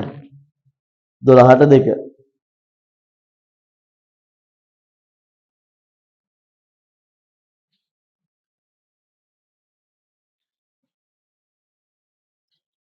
දහතුනට හරි අපේ ගිණුම් අවුරුද්ද ඉවර වෙන්නේ කවදද? 2025 3යි 31. අධ්‍යක්ෂක මණ්ඩලයේ අනුමැතිය දෙන්නේ කවදද? 2025 6යි 25 6යි 30ද? හරි. මට කියන්න පළවෙනි එක. A 3.31 තිබුණු තොගයක් පිරිවැයට වැඩි අඩු මිලකට විකුණනවා. ගලපන සිදුවීමක්ද නොගලපන සිදුවීමක්ද? ඔක්කොමලා ගලපනවා. 3.31 තිබුණු තොගයක් වික්කොත් ඒ විකුණුම් මිල තමයි මොනාගේ විදිහට ගන්නෙද? සුද්ධ උපලබ්ධියක විදිහට ගන්නෙ. එහෙනම් ගලපන සිදුවීමක්. B ගින්නකින් ගොඩනැගිල්ලක් විනාශ වෙනවා මේ කාලච්ඡේදයේ නොගලපන එකක් හදිස්සිය වෙන දෙයක්. ඒක තුලින් මෙදා තිබ්බ තත්ත්වයක් තහවුරු කරන්නේ නැහැ. මේ විකිණීම තුලින් 3.31 තිබ්බ තොගේ නියම විකිණිය හැකි මිල තහවුරු කරා. ඇස්තමින්තුවත් තහවුරු කරා. හරි. ණයහිමියෙකුට සල්ලි ගෙවලා වට්ටමක් හමන ඒවා ගලපන සිද්ධි නෙමෙයි. මොකොත් තහවුරු කරන්නේ නැහැ. නොගලපන සිද්ධි. B 3.31 ඉන්න ණය ගැටියේ 7.2 මුන්මත් වෙනවා පුතා 7.2 මුන්මත් වුණාට 7.32 කියන්නේ මේ අනුමැතියට පස්සේ. එහෙනම් මෙයාත් මොන සිද්ධියක්ද? නොගලපන. නිකන් හරි මෙයා අනුමැතියට කලින් සිද්ධ වුණා නම් මෙයා මොන සිද්ධියක්ද? ගලපන. හැබැයි මෙයා අනුමැතියට පස්සේ සිදු වෙච්ච හින්දා මෙයා මොන සිද්ධියක්ද? නොගලපන.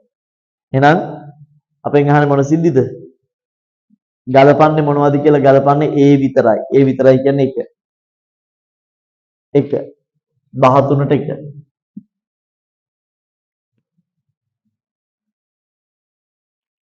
හරි. 14ට එන්න.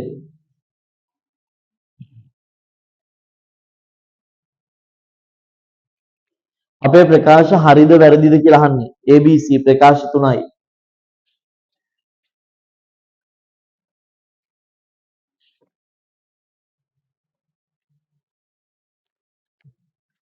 දාහතරට එන්න. ප්‍රකාශ තුනයි. හිමිකම් කොටස් නිකුතුවකදී වත්කම් හා ස්කන්ධය යන දෙකම ඉහළයයි. හරිද වැරදිද? හිමිකම් නිකුතුවක් කියන්නේ සල්ලි වලට කරන එකන්නේ. එහෙනම් සල්ලි එනවා කොටස් ප්‍රාග්ධනය වැඩි වෙනවා. වත්කමුත් වැඩි වෙනවා ස්කන්ධයත් වැඩි වෙනවා. සත්‍යයි. ලියන්න.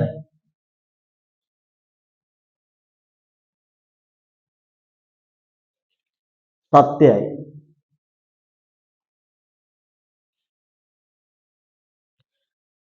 ප්‍රසාද කොටස් නිකුතුවකදී ආයතනය තුලට අරමුදල් පැමිණේ. සත්‍යද අසත්‍යද? අසත්‍යයි.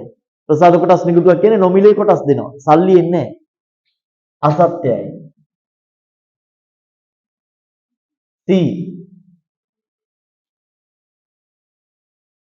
C මේකේ D එකක් නැහැ.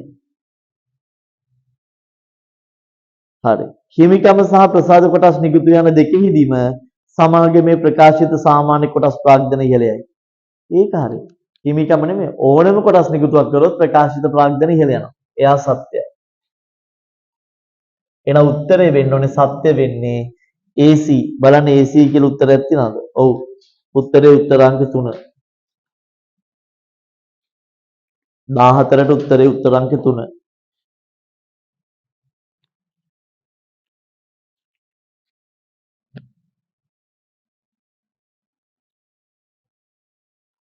සංගල 15ට.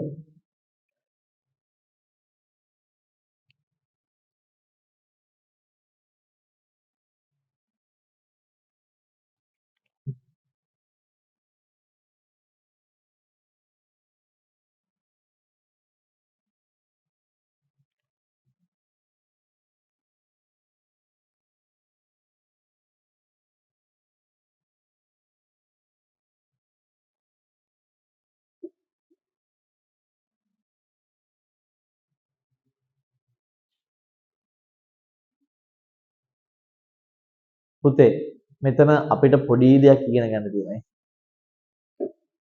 හැමෝම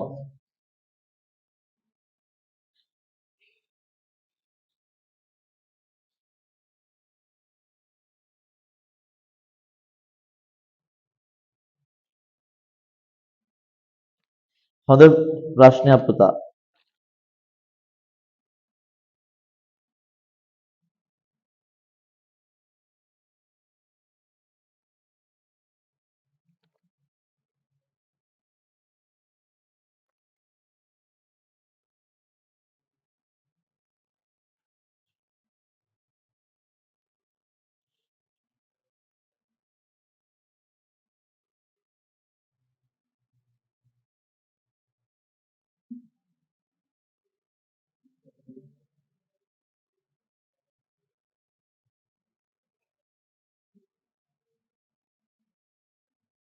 මේ ආන්න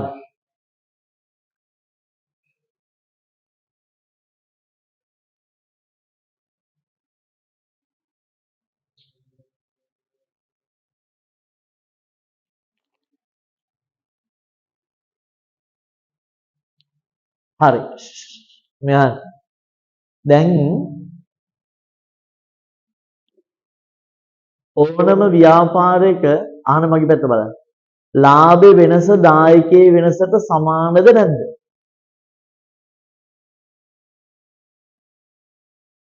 පොඩි දෙයක් කියලා දෙන්න තියෙනවා මෙතන. ලාභේ වෙනස දායකයේ වෙනසට සමානද නැද්ද?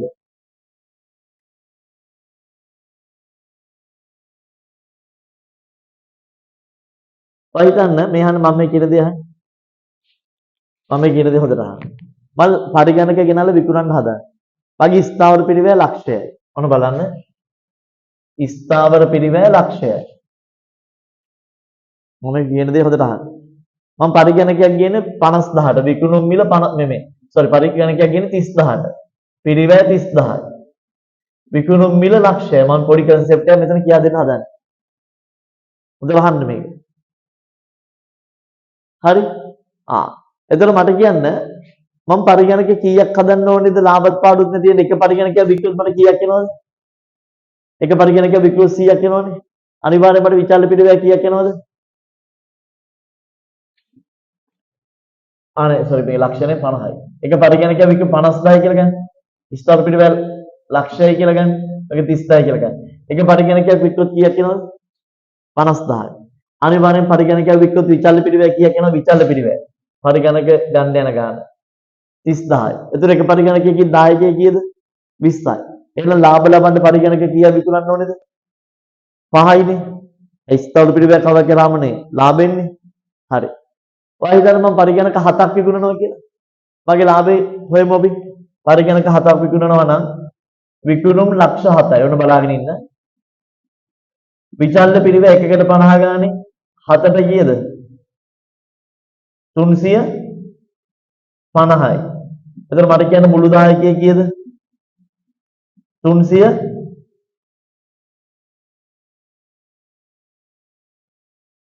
අනේ යවන්නේ පරිගණකයක් විකුණන්නේ 50 ගානෙන්නේ. සෝරි 50 ගානේ 7ට සෝරි 30 ගානේ 7යි 50 ගානේ 7ට 350යි. සෝරි 30 ගානේ 7ට 210 නේද විචාර පිළිවෙන්නේ. අහන්න. එක පරිගණකයක් විකුණන්නේ 50 ගානේ අර ස්ථාවර පියච් එක පෙරළුණා. පරිගණකයක් විකුණන්නේ 50 ගානේ 50 ගානේ පරිගණක 7ට කියේ 3,50,000යි.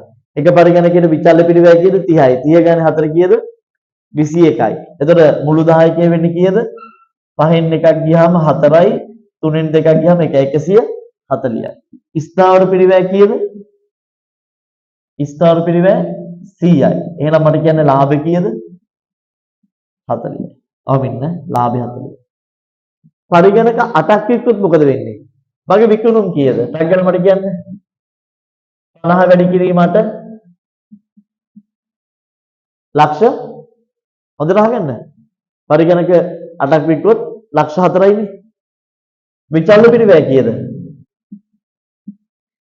30 වැඩි කිරීමට 240යි. එතකොට දායකයේ කීයද?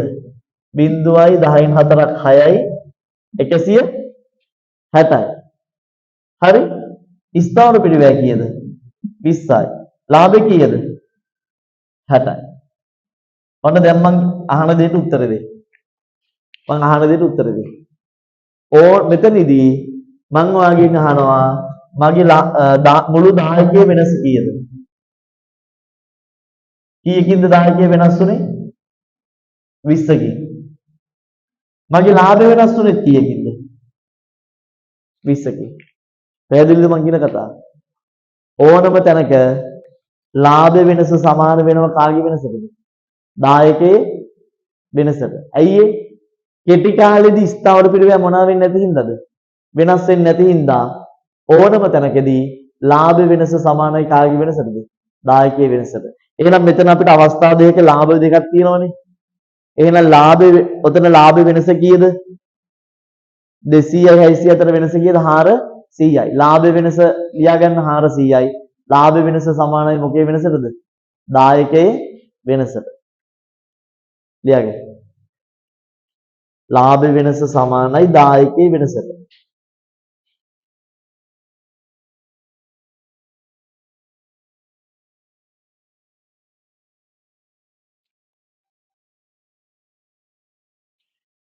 මං කියපු කතාව තේරුණාද හැමෝටම? ස්ථාවර පිරිවැය කෙටි කාලෙදී වෙනස් වෙන්නේ නැති ඉඳ ඕනම තැනක ලාභ වෙනස සමානයි දායකයේ වෙනසට.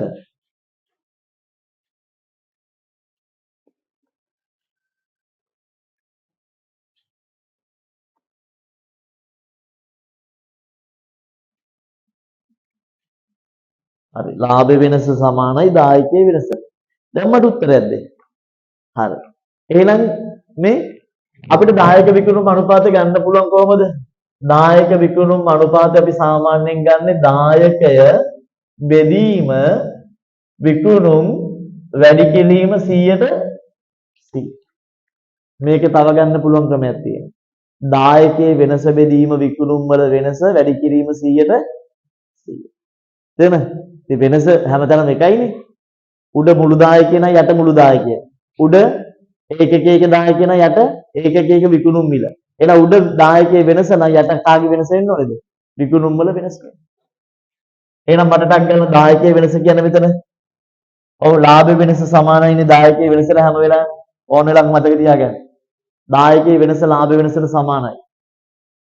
එහෙනම් 600 ඉඳන් 200 ඉඳන් 600ට වැඩි වෙනවා කියන්නේ ලාභ වෙනස 400යි. ලාභ වෙනස 400යි. පුතේ මට කියන විකුණුම් වල වෙනස කීයද? 1000 ඉඳන් 2000ට වැඩි වෙනවා කියන්නේ විකුණුම් වල වෙනස 1000යි. 1000ට 400 නම් 100ට කීයද? ටක් ගාලා මට බලලා දෙන්න. පුතා එහෙනම් දායක විකුණුම් අනුපාතය අපිට එනවා 100ට කීයක්ද? දායක විකුණුම් අනුපාතය 140යි.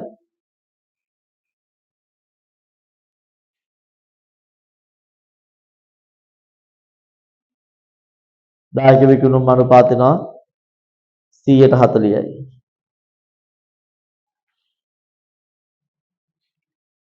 මේ ටික හොඳ ප්‍රශ්නයක් නා පොඩි තරුවක් දාලා තියාගෙන ටියුට් එකේ. හොඳයි. ඒ කියන්නේ හිතන්න ආන්තික පිරිවැය පැත්තෙන් පොඩ හිතන්න තියෙන හොඳ ප්‍රශ්නයක්. ඕනම තැනක මතක තියාගන්න ලාභ වෙනස සමානයි දායකයේ වෙනසට. හේතුව කෙටි කාලේදී ස්ථාවර පිරිවැය මොනවා වෙන්නේ නැති හින්දාද? වෙනස් වෙන්නේ නැති හින්දා. එහෙනම් දායකයේ වෙනස බෙදීම විකුණුම් වල වෙනස සමානයි දායක විකුණුම් අනුපාතයේ 140යි. හැබැයි ඕක දැනගත්ත කියලත් තව කොටසක් තියෙනවා අපිට. 140 නම් අල්ලගත්තා. 40 තැන් තුනක තියෙනවා. ඊළඟට අපෙන් අහන සමච්ඡේදන ලක්ෂ වටිනාකම.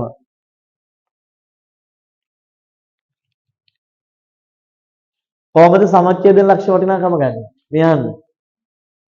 මේ දායක විකුණුම් අනුපාත තේරුම මොකද්ද? විකුණුම් 100ක් වෙනකොට දායකයේ කීයද? 40යි.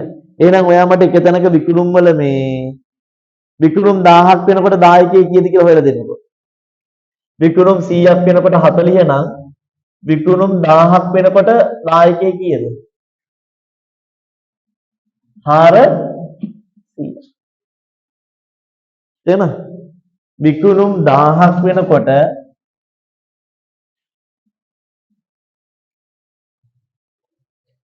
හරි විකුණුම් 100ක් වෙනකොට දායකයේ 40 නම් විකුණුම් 1000ක් වෙනකොට කීයද? 400. මට කවුරුර කෙනෙක් කියන්න ලාභය ගන්න කොහොමද? දායකයේ මොන පිරිවැය අඩු කරනවද? ස්ථාවර පිරිවැය අඩු. මේ බලන්න මුළු දායකය 400ක් වෙනකොට මුළු දායකයෙන් ස්ථාවර පිරිවැය අඩු කරාම තමයි අපිට ලාභෙන්නේ. අපිට ලාභෙන්නේ 200යි. එහෙනම් අපේ ස්ථාවර පිරිවැය තිබිලා තියෙනවා කීයද? 200යි. මම ගත්තේ විකුණුම් 1000ක් කියන අවස්ථාව. අපි දායක විකුණුම් අනුපාතය හැදුවා. එයාගේ තේරුම විකුණුම් මිල 100ක් වෙනකොට දායකය 40යි. විකුණුම් මිල 100ක් වෙනකොට දායකය 40ක් නම් හරි 100ක් වෙනකොට 40ක් නම් 1000ක් වෙනකොට 400යි දායකය. මුළු දායකයෙන් ස්ථාවර පිරිවැය අඩු වුණාම ලාභෙන්නේ. එහෙනම් ලාභ 200යි. දායකය 400යි ස්ථාවර පිරිවැය කීයද? 200යි. ඔන්න දැන් උත්තරයට එන්න. සමච්ඡේදන ලක්ෂ වටිනාකම ගන්න කොහමද? සමච්ඡේදන ලක්ෂ වටිනාකම සමානයි ස්ථාවර පිරිවැය බෙදනවා දායක විකුණුම් අනුපාතය. ස්ථාවර පිරිවැය ලක්ෂ 2යි.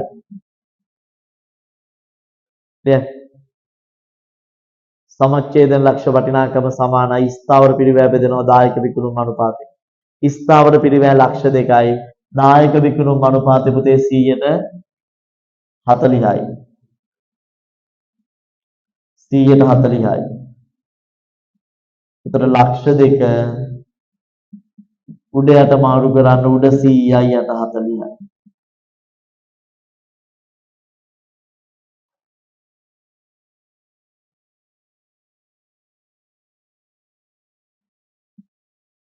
එහෙනම් පුතා මට කියන සමච්ඡේදන ලක්ෂ වටිනාකම වෙන්නේ කීයද? ලක්ෂ 5යිද? එහෙනම් 40යි ලක්ෂ 5යි තියෙන උත්තරේ උත්තර අංක දෙකද? 2. පැහැදිලිව ලියා ගන්න. මේව තමයි ඉතින් අර එහා පැත්තටම තියෙන questions. මේ වගේ දේවල් ගොඩක් වෙලාවට exam එකේදී ළමයි කරගන්නේ නැහැ. මොකද practice එකක් නොතිබ්බොත්. පොඩි note එකක් දාගන්න. ලියන පොතේ ලාභේ වෙනස සමානයි හැම වෙලේම මොකේ වෙනසටද? දායකයේ වෙනසට. අපි මේක තමයි ඔතන point එක. කොහොමද දායක විකුණුම් අනුපාත ගත්තේ? දායකයේ වෙනස බෙදුවා විකුණුම් වල වෙනසෙන්. ලාභ දායක විකුණුම් අනුපාත ගත්තට පස්සේ අවුලක් නැහැ. අපි දන්නවා. විකුණුම් 100ක් වෙනකොට දායකයේ 40 නම් විකුණුම් 1000ක් වෙනකොට දායකයේ 400යි. දායකයේ 400 නම් ලාභේ 200 නම් ස්ථාවර පිරිවැය වෙන්න ඕනේ 200යි. එතනින් හැවෙතර ඉතින් අපේ දන්න කතාව. හරි.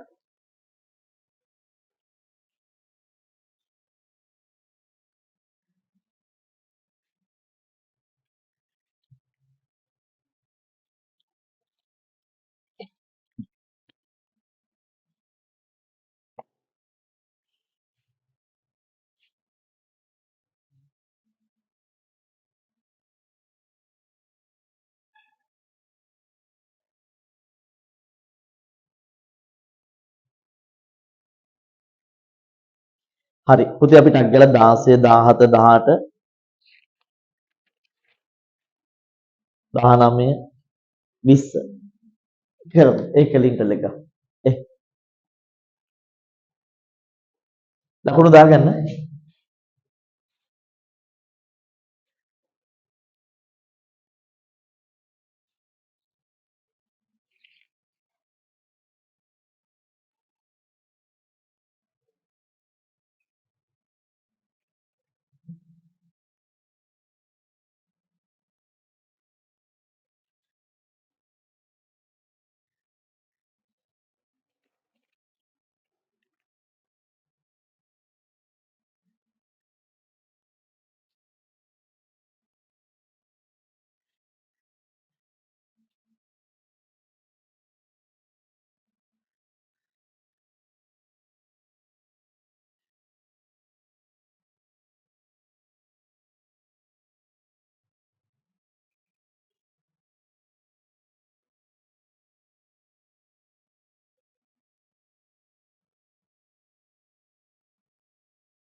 හරි. එන්න පුතේ.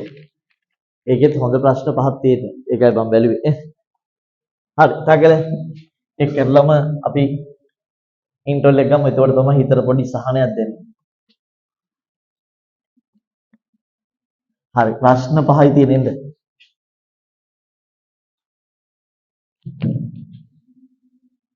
දාසය 17 18 19 20 එක්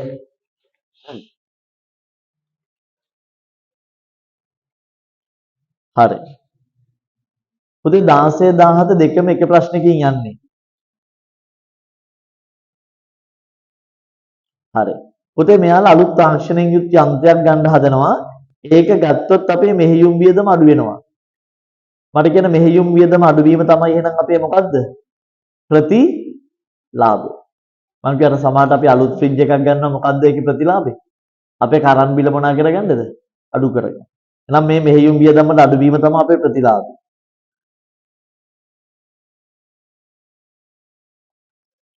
හරි. මෙම යන්ත්‍රයේ පොලි රහිතව මාස සමාන වාරික දෙකකින් ගෙවීමට ලබාගත හැක එක වාරිකයක් 15000යි. අත්පත් කරගත්තු දිනේ ගෙවන්න ඕනෙලු එක 15000 අනිත් එක අත්පත් කරගත් දින සිට වසරකින් ගෙවන්න ඕනෙලු. අපිට වට්ටම් සාධකයේ දීලා තියෙනවා පිළිගෙවුම් කාලය අහනවා. මෙහෙම කරා වර්ෂය දාගන්න මේක හදන්න 16 17 දෙකටම මෙහෙම ලියන්න. වර්ෂය 0 1 2 3 මෙහෙම දාගන්න. මෙහෙම දාගන්න.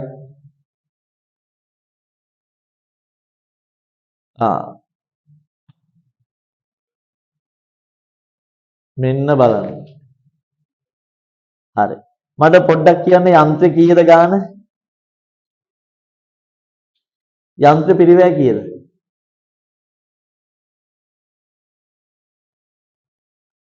යන්ත්‍ර පිරිවැය කීයද ළමයි? 10යි.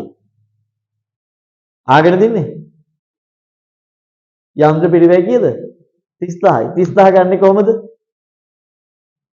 වාරික කීයකින්ද ගන්න දෙන්නේ? දෙකකින්. එක වාරිකයක් කීයද? එහෙනම් 30000යිනේ. පොලි රහිතව දෙන්නේ. එහෙනම් යන්ත්‍ර පිරිවැය කියලා දාන්න. හැබැයි අහන්න බිඳුව වසරේදී අපිට යන්නේ කීයද? 15යි.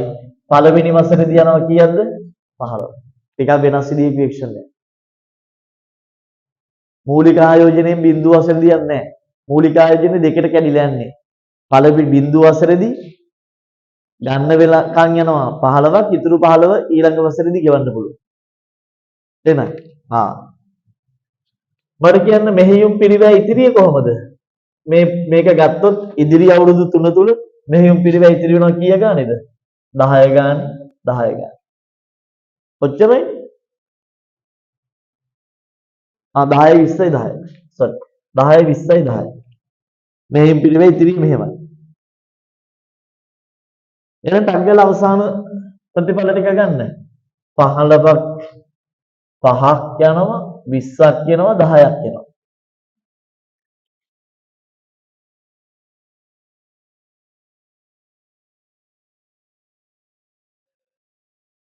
ටග්ගල මට පිළිගියුම් කාලය හොයලා දෙන්න බලන්න. පිළිගියුම් කාලය හොයන්නේ කොහොමද? වර්ෂයේ මුදල් ප්‍රවාහයේ සමුච්චිත මුදල් ප්‍රවාහය ටග්ගල දාන්න.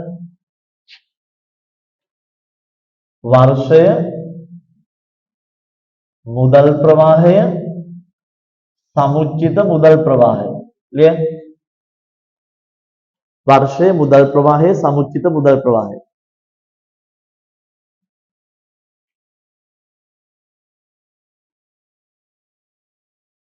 බිඳුව වසරේදී 15ක් යනවා. සමුච්චිත මුදල් ප්‍රවාහය 15යි. පළවෙනි වසරේදී සුද්ධ වශයෙන් 5ක් අපිට යනවා. එතකොට 15යි 5යි 20යි. 20යි. අයි 5ක් එන්නේ 5ක් යනවා. අයි මේ 10ක ඉතිරියක් වුණාට වැඩක් නැහැ 5ක් 15ක් ගෙවන්න බෑ. හරි. දෙවැනි වසරේදී කෙලින්ම 20ක් එනවා.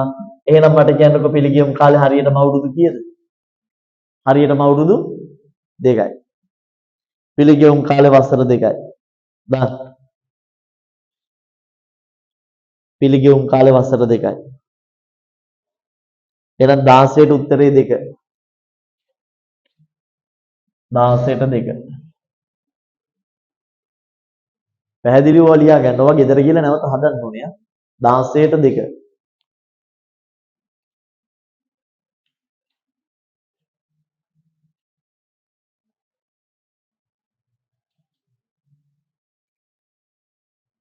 හරි. පුතේ ඊළඟට දෙවෙනි එකෙන් මොකක්ද අහන්නේ? දෙවෙනි එකෙන් අහන්නේ ශුද්ධ වර්තමානගේ. ශුද්ධ වර්තමානගේ ගන්න නම් මොකෙන් වැඩි කරන්න ඕනේද? වට්ටම් සාධකයෙන් වැඩි කරන්න. DF at 10%. රුපියලයි අවුරුද්දකට පස්සේ 79යි 78යි 77යි. ටග්ගල වැඩි කියලා දාලා කියන්නේ. ඍණ 15යි ඍණ 4.5යි ධන 16යි ධන 7යි.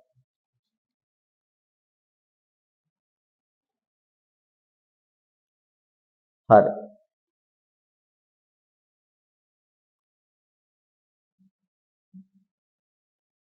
NPV සමානයි ලැබීම් වල වර්තමාන අගය ඍණ ගෙවීම් වල වර්තමාන අගය. ලිය. මුදල් ප්‍රවාහ ටික වට්ටම් සාධකයෙන් වැඩි කරලා පස්සේ එන ටික ගන්න. කවුරු හරි කෙනෙකුට ඕන නම් මෙයාවත් ගෙවීම් වලටම දාන්නත් පුළුවන්. නැත්නම් ලැබීම් වලින් අඩු කරන්නත් පුළුවන්. ඒත් අවුලක් නැහැ. අවුරුදු 5 ඉඳන් අපි ඕන ලැබීම් වලින් අඩු කරමු. හරි. ගෙවීම් වල වර්තමාන අගය 15යි මේ 16යි 22යි 23යි 23න් 4.5ක් අඩු කරන් 10න් 5ක් 5යි 12න් 4ක් 8යි 18යි 500ද ලැබීම් වල වර්තමාන අගය 18යි 500යි එතන 3.5ක් ධනද පුතා සුද්ධ වර්තමාන අගය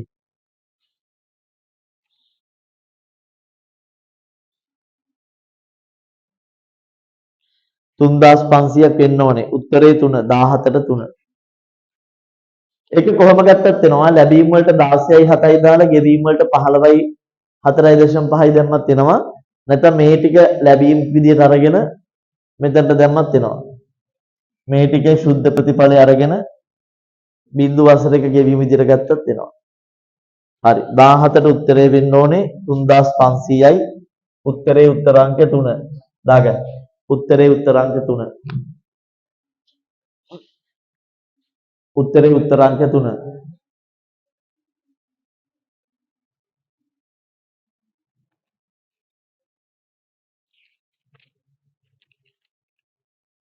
හරි පුතේ 18 19 20ට එන්න 18 19 20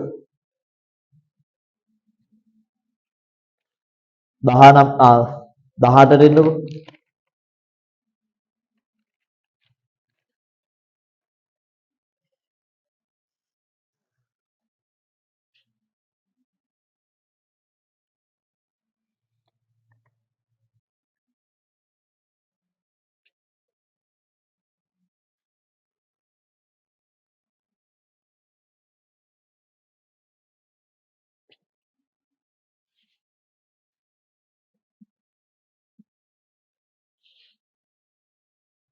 දහනමයට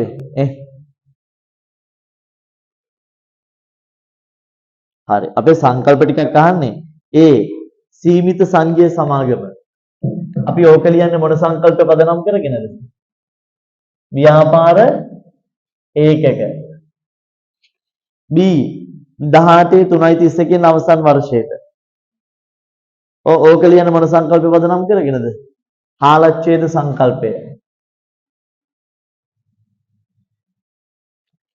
C විකුණුම් පිරිවැය ගලපන්නේ ගැලපුම් සංකල්පයට ඉතිරි තෝගේ අඩු කළ විකුණුම් පිරිවැය ගන්න ගැලපුම් සංකල්ප එච්චරයි නේද එහෙනම් බලන්න ඒකක කාලච්ඡේද ගැලපුම් 3ද ඔව් 18ට ආන්සර් එක 3 ඒවා මහ ලොකුට හිතන්නවත් දේවල් නෙමෙයි ඔන්න හිතන්න ඕන නම් එකක් තියෙනවා එහා පැත්තේ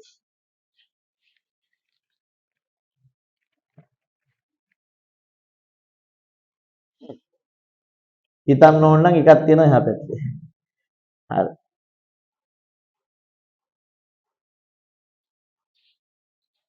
දහනමය හොඳට කියවන්න.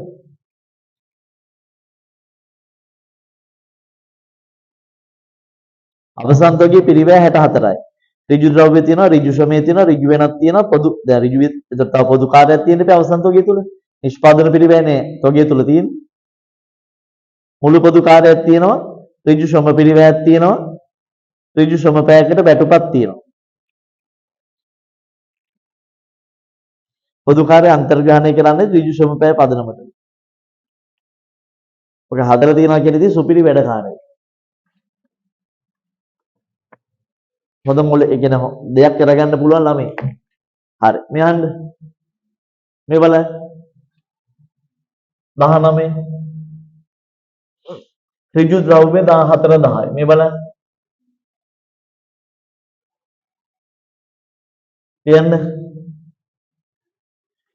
ඍජු ද්‍රව්‍ය 14ද මේ ඉතිරි තොගය පිරිවේ අපි ගන්නෙ. ඉතිරි තොගයේ පිරිවේ අපි ගන්නෙ. ඍජු ද්‍රව්‍ය 14 10යි. ඍජු ශ්‍රමය 24 10යි.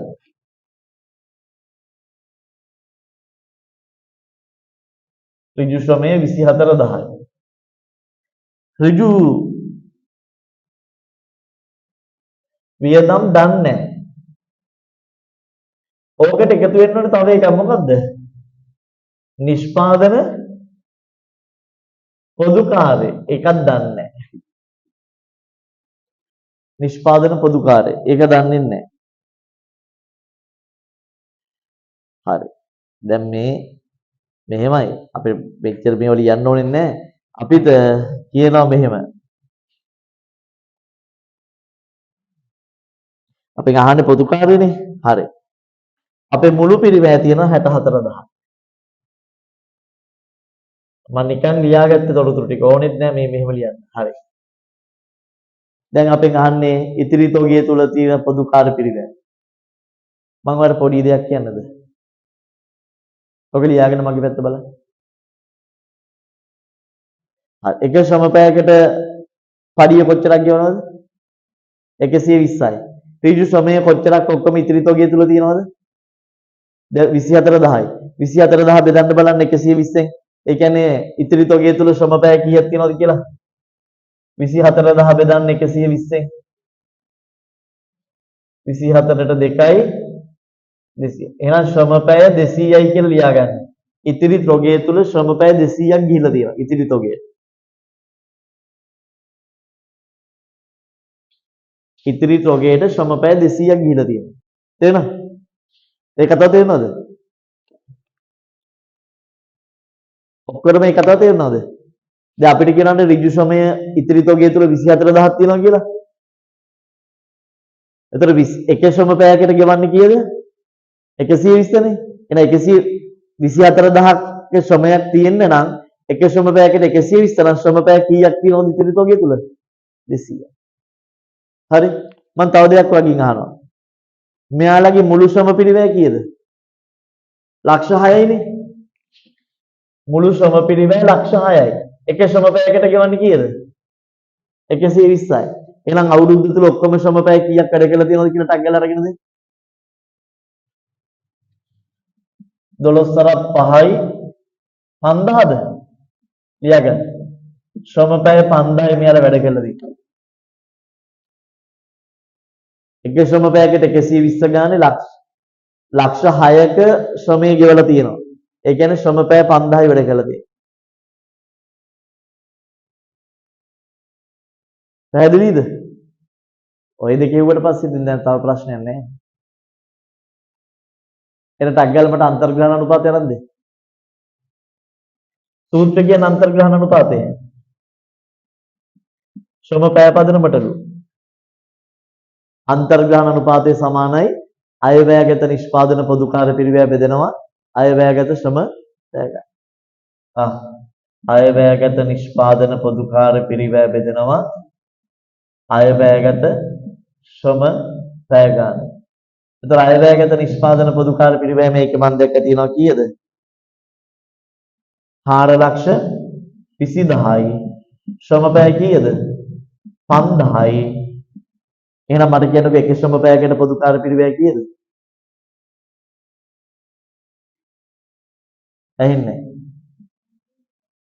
84. එහෙනම් එක ශ්‍රම පැයකට පුතේ 84 නම් පොදු කාර්ය පිරිවැය. ලියාගන්න. එක ශ්‍රම පැයකට පොදු කාර්ය පිරිවැය 84යි.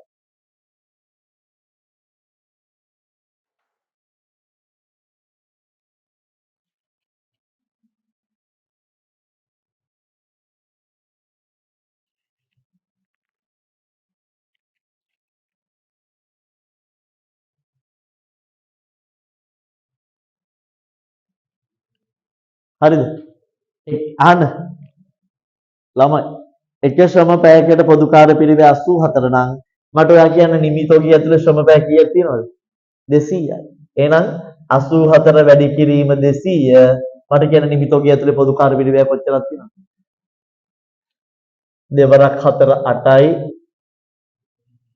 දෙවරක් 8 16යි.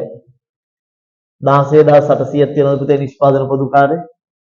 එහෙනම් උත්තරේ වෙන්න ඕනේ 16යි 800යි 2.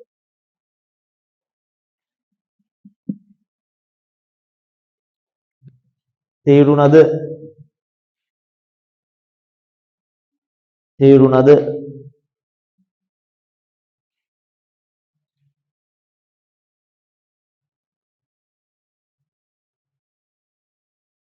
හරි. ඒ මට්ටමටවත් හිතන්න.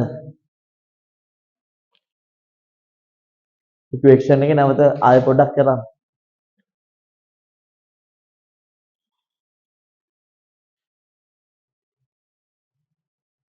හරි.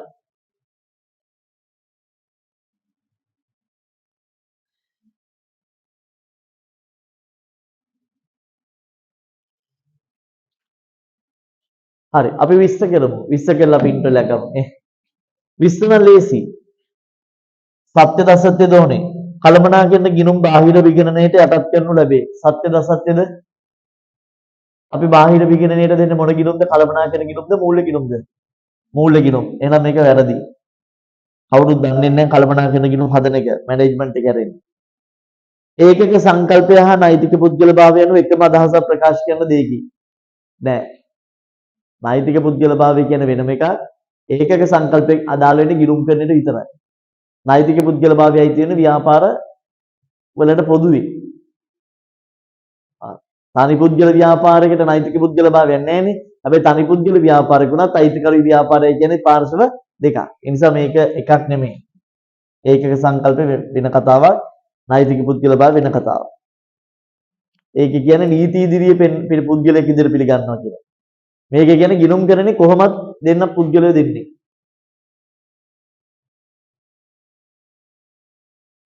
හරි. ඒකක සංකල්පය මගින් ව්‍යාපාරය හා බාහිර ඒකක වෙන් වූ පාර්ශ්ව ලෙස දැක්වුවද බාහිර පාර්ශ්වය තුළට අයිතිකරු අයත් නොවේ. ඔහු ව්‍යාපාරික කොටසම බවට ඒකක සංකල්පයෙන් දක්වා එහෙම පචයක් කියන්නේ. හරි. අයිතිකරු ව්‍යාපාරයේම කැලලා කියලා කියන්නේ එහෙනම් ABC කියන තුනම වැරදි. අසත්‍ය ප්‍රකාශන අහන්නේ. එහෙනම් ABC තුනම වැරදි. සත්‍ය ප්‍රකාශ නෙමෙයි වැරදි ප්‍රකාශ. ABC තුනම වැරදි කියන්නේ උත්තරේ උත්තරංක 5.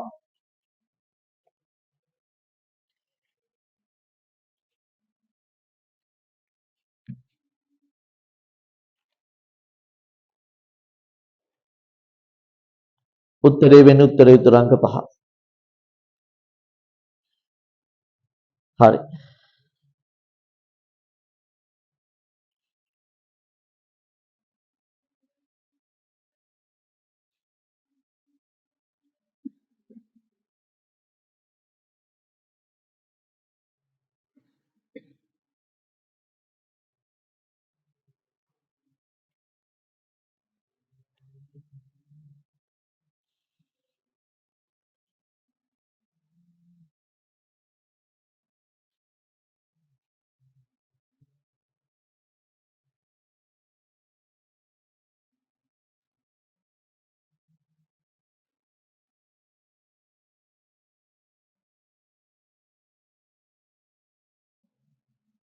හරි. එහෙනම් පුතේ අපි උතනින් නම් කතා කරමු ඉන්ටර්වල් එකකින්